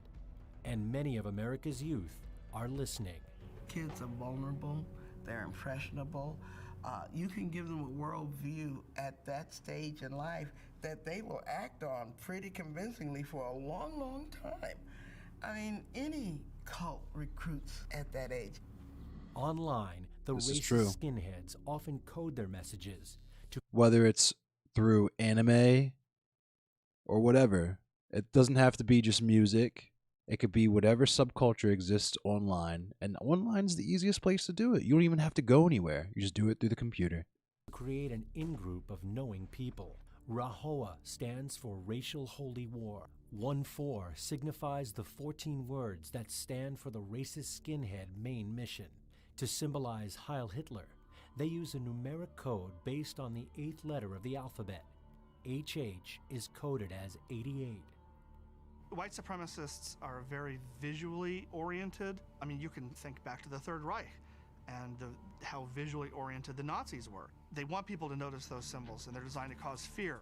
Since the internet can reach an unprecedented number of people in an instant, these websites are where racist skinheads can influence alienated youth. You search on, Adolf Hitler, you search on Nazism, you get a lot of modern-day Nazi websites. They start telling you, you think this way, but here's the truth. Your parents are lying to you, the government's lying to you, and they start brainwashing you. You start talking to them on a regular basis, and, you start believing the rhetoric. The other major vehicle for recruitment is music.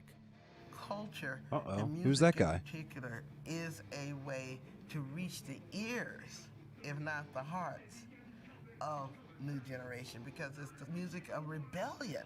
It's the music of telling your parents off, telling society off. It's the music of expressing adolescent rage.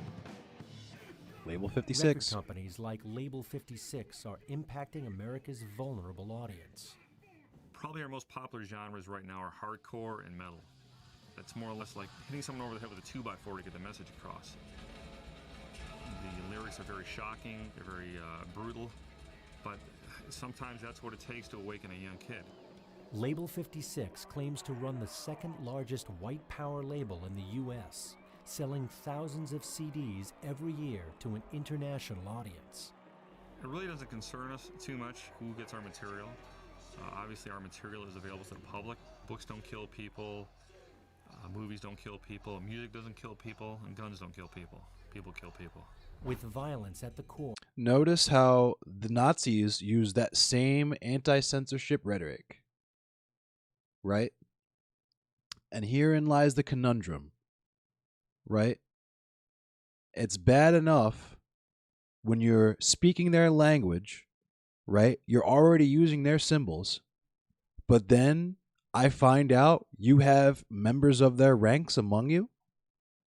Not a good look. The racist skinheads' message of racial pride continues to spread to a growing audience. We're in the 21st century, but there's these folks who want to take us back to the 19th century and reinforce all the bigotry that's been the root of the problem for so many centuries by not letting us move past racism. From secret codes to aggressive lyrics in metal music, racist skinheads are finding more and more ways to promote their message and fuel their revolution.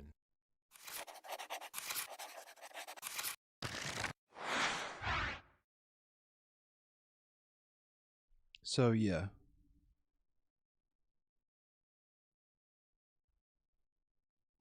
There's that. Then there's this guy. Who is this guy? We saw this guy. He was in the record label, wasn't he? With its emphasis on aggression, violence, and loud music, the racist skinhead subculture can be attractive to young men. All right, next thing we're going to break into, you're going to need a partner for this. We're going to work on security. Just really quick, that is the most fucking Dundalk accent I have ever heard. The most absolute Dundalk accent. But A basic Muay Thai clinch and throwing knees. This is real devastating for either in the ring or in the street, especially devastating in the street. I've seen this gym. Based in Baltimore, the Maryland Skinheads, or MDS, Baltimore. preach loyalty to one's brothers in the group and devotion to the white race. Shoot my arm through. Membership requires conforming to the group's commandments. Stand up. Head start. They're my including fucking town. those about accepting the skinhead's warrior role. Jason Tankersley leads the statewide organization. Physical fitness, the ability to defend yourself, it's all terribly important to us. It's constant self-improvement. These are men, especially young men, who feel like the old John Wayne notion of masculinity has been taken away. It's been taken away by feminism, by liberalism, by people who are taking away their manufacturing jobs, which is usually seen as, some type of Jewish conspiracy. So they're reclaiming it the best way that they can conceptualize, which is through this intense violent culture. Tankersley will not disclose exact membership numbers, but says his crew has more There's than enough of tripled them. since it began and continues to grow.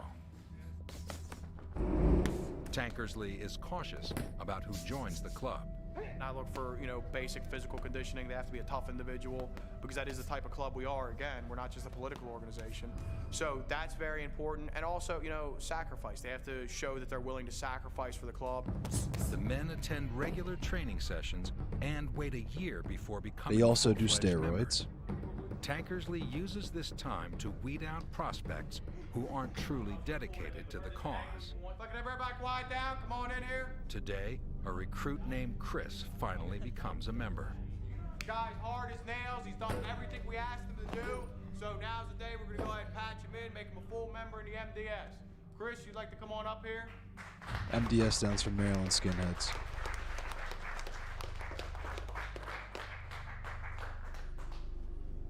All right, brother. We're going to go ahead and give you this patch. It entitles you to full membership in the MDS. You've done everything to earn it. You've been a great brother and done absolutely everything we could want. Congratulations.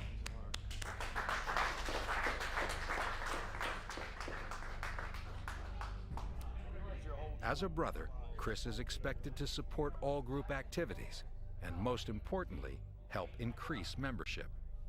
I should be able to take anyone from the club, put them into an area of the state where no one's living, where there's no skinheads, where there's no activity, etc., and within 6 months to a year, they should have a small club started there. Now imagine someone with that mindset on a debate platform on the internet. And keep in mind, see this face? Recognize him? He also has a giant fucking totem tattoo on his neck. Right here. I'm going to tell you how I know. Before we do that, you'll verify Jason Tankersley. This is the same person. Look at his eyes and his face. This is what he looks like now because he's trying to cover his tattoos and such to hide himself. That's him now, right? But look me in my eye when I tell you this. Look me in my face. Look.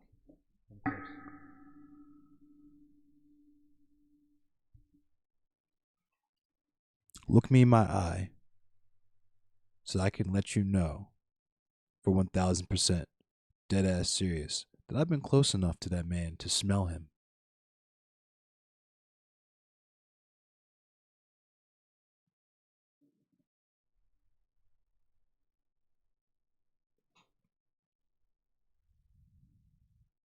Let's continue.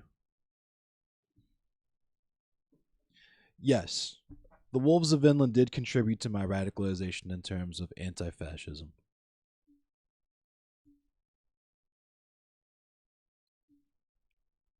But this also helped, knowing these people were in my backyard.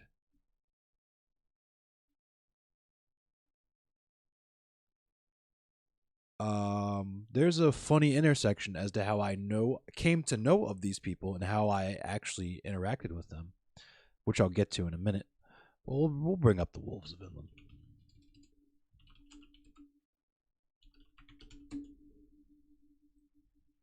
It was him, DC Metal Chris. That was him, because he is working security.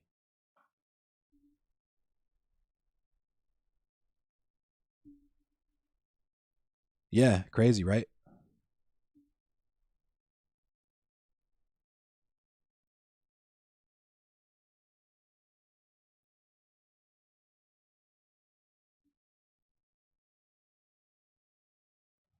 I don't know if I can even find anything meaningful in the Wolves of Vinland anymore. They lay so low now. This might be an interesting read. That's all the way from 2017. Whoa, was the Denver shooter a Wolf of Vinland?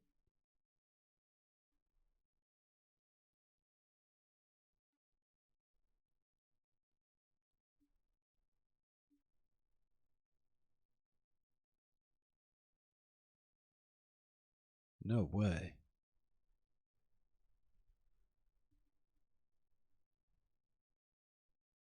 Whoa.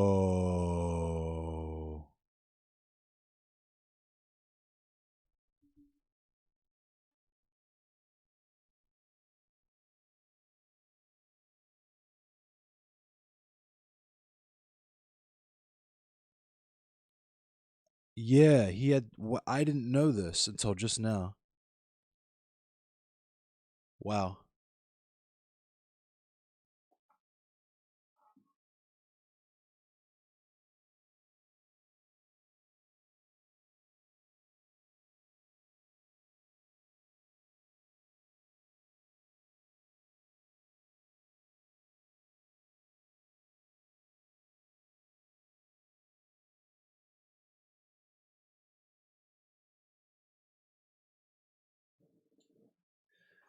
So I'll read this.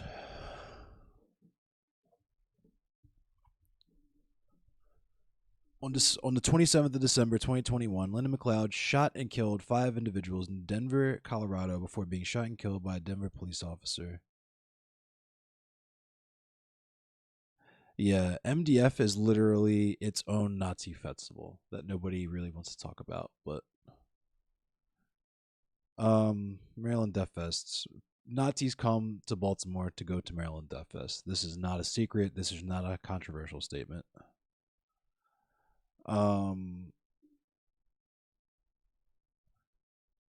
Two of the individuals targeted by McLeod were named in his novel Sanction, a book rife with violent accelerationist imagery. According to Denver police, the shootings appear to be motivated by personal grievances. Denver police claim McLeod was known to law enforcement, had been investigated in two separate investigations in 2020 and early 2021, although the basis of these investigations have not been made public by law enforcement. Of course not, because the cops probably knew he was a Nazi. It's just that the reason why you don't see the cops busting Nazis is the same reason why you don't see Batman beating the fuck out of Bruce Wayne for tax evasion.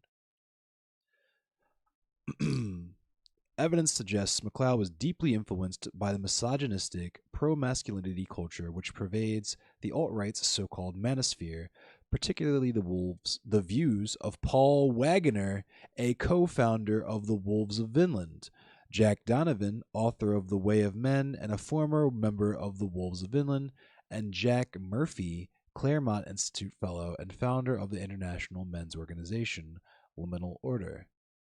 Wow. On Donovan's podcast, McLeod expressed the belief that his natural masculine traits were actually stumbling blocks in modernity and that Sanction became a post-mortem of why his life was always so contentious and he didn't, quote-unquote, fit in.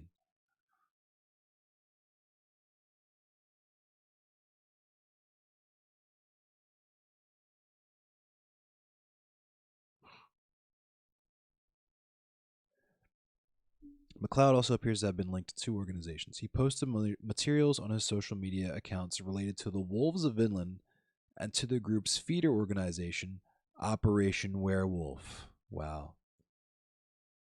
McLeod was also a self-declared member of Jack Murphy's Liminal Order, a manosphere men's club that vilifies radical feminism as the root of social disorder in modern America. Much about Liminal Order is still unknown, though Murphy's brand is popular in the manosphere community. Wow.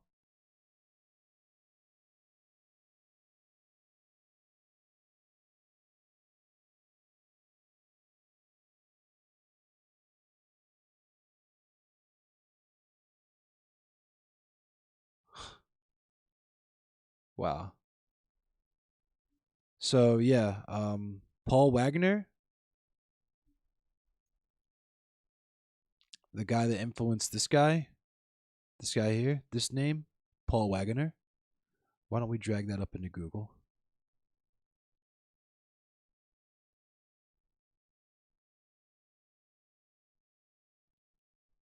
Sun and Rad, Totenkopf.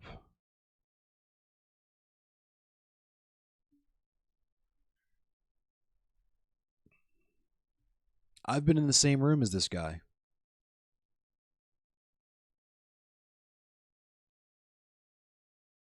One thing you'll notice is that Nazis love their roids. And this gets into what I was also trying to explain to Montreal player as well, is that there is a gradient, right,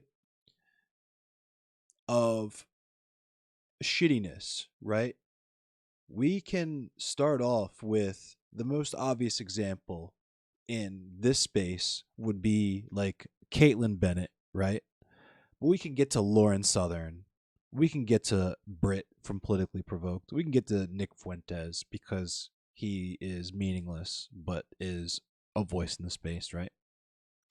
We could start there, but we get all the way out to David Duke, Tom Metzger, Paul Wagner, right? Jason Tankersley, Rick Indy. We get to them. Rick Smith. We get to them. Because at the end of the day, they all play for the same exact team. They're all playing for the same team. They just use different praxis, right? Hassan is the streamer, right?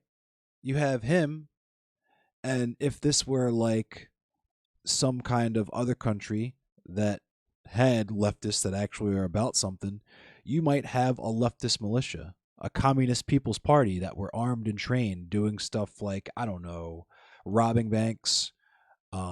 This is hypothetically. This is not saying I'm endorsing this or condoning it. I'm just saying these are the types of conditions that might occur under revolutionary conditions, right?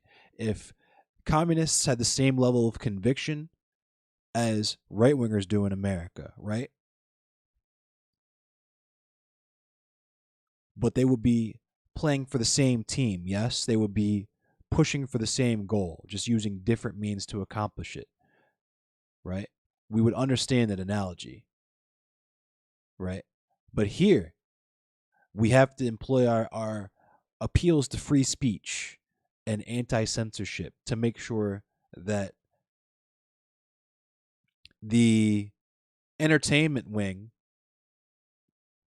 of the Nazi Party can do their job.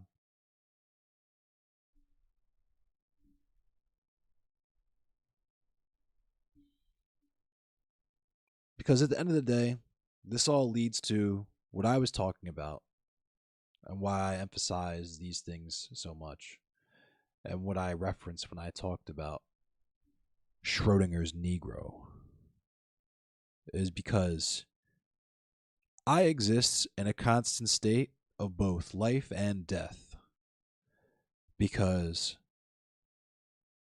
my interaction with any of those individuals could have been my last one, could have been their last one, and by extension my last one. Any interaction I've had with any myriad of individuals directly related to those people that I've encountered throughout the course of my travels and my wheeling and dealing throughout the last half decade or so could have been my last or their last, and by extension my last. Yeah? So this is how I became radicalized. This is why I continue to be radicalized. This is why I believe the things that I do the things that I do, say the things that I say, is because I have skin in the game. For me, it's not just clickbait. It's not just building the brand. Like I said, I have a goal. My goal is to free my people. This is a means to an end to me. This is part of the way that I know how to do. I know how to educate people. I know how to talk to other himbos. That's it.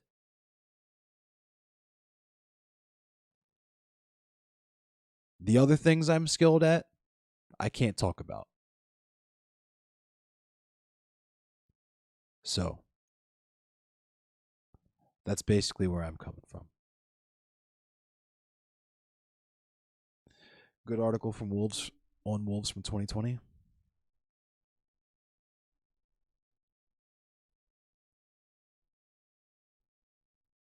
I saw this. I will read this. Thank you, DC Metal Chris. Blow it up so y'all can read it.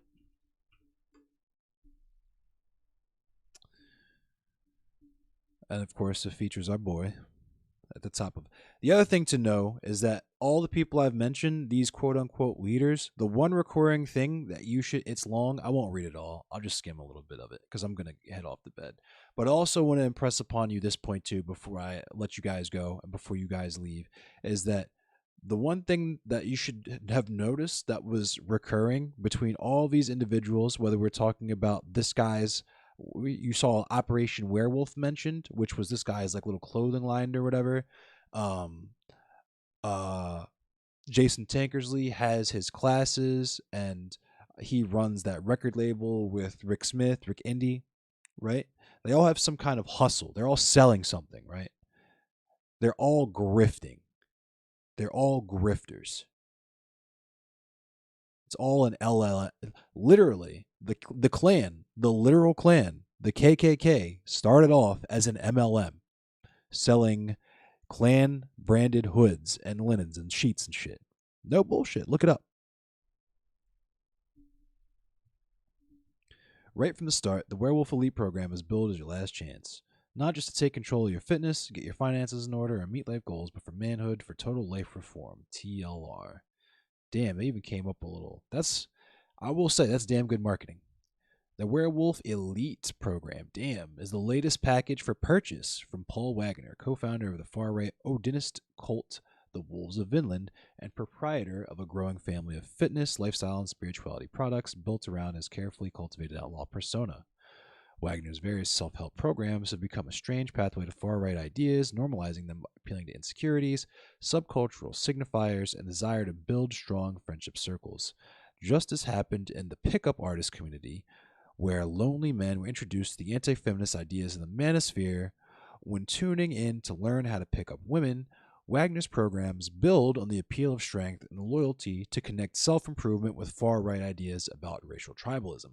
Now imagine you're a dumbass little white kid from some suburb out in bumfuck Egypt, America, and you want to be an intellectual. You want to transform yourself into a master debater, like a Destiny or a fucking whoever, and you spend your time on all these places absorbing all this data.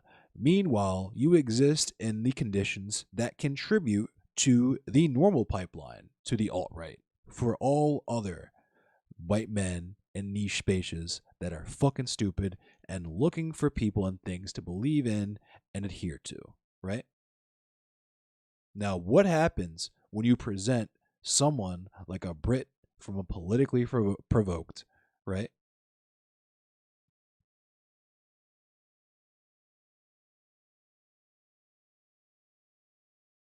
Or something like that. Because it doesn't take much. It truly doesn't. You heard how Jason Tankersley spoke. You heard how he spoke. It doesn't take much. You would be surprised how little it took, right? Just like in the reverse. As with the feedback loop I was referring to.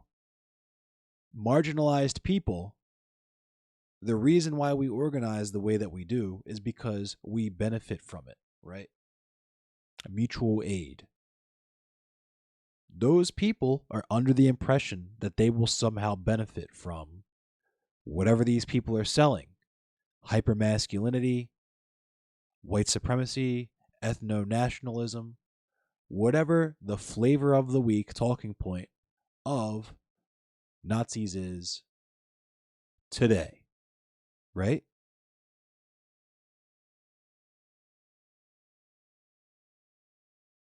So that's all I got. I gotta go to bed. I gotta get up for work. Clan Herbalife, yeah.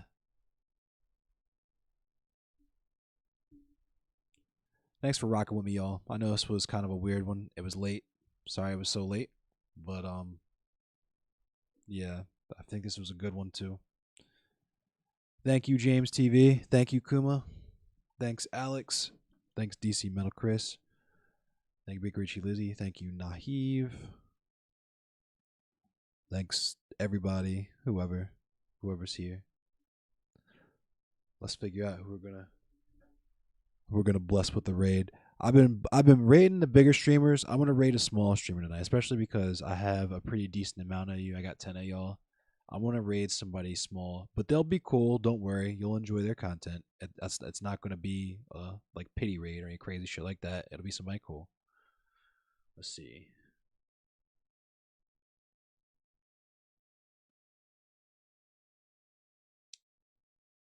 Let's do Seductive Seaweed.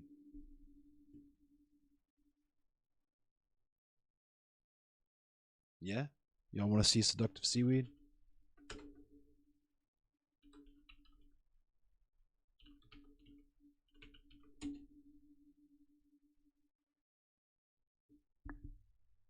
All right, y'all. I'll see you guys Friday, 10 p.m. Eastern Standard Time. I will be on time. Actually, no. I'm going to be with my dad. I might be late again Friday. No promises. Sorry. I'll try my best to be on time, 10 p.m. Eastern Standard Time Friday. But I'll see you guys.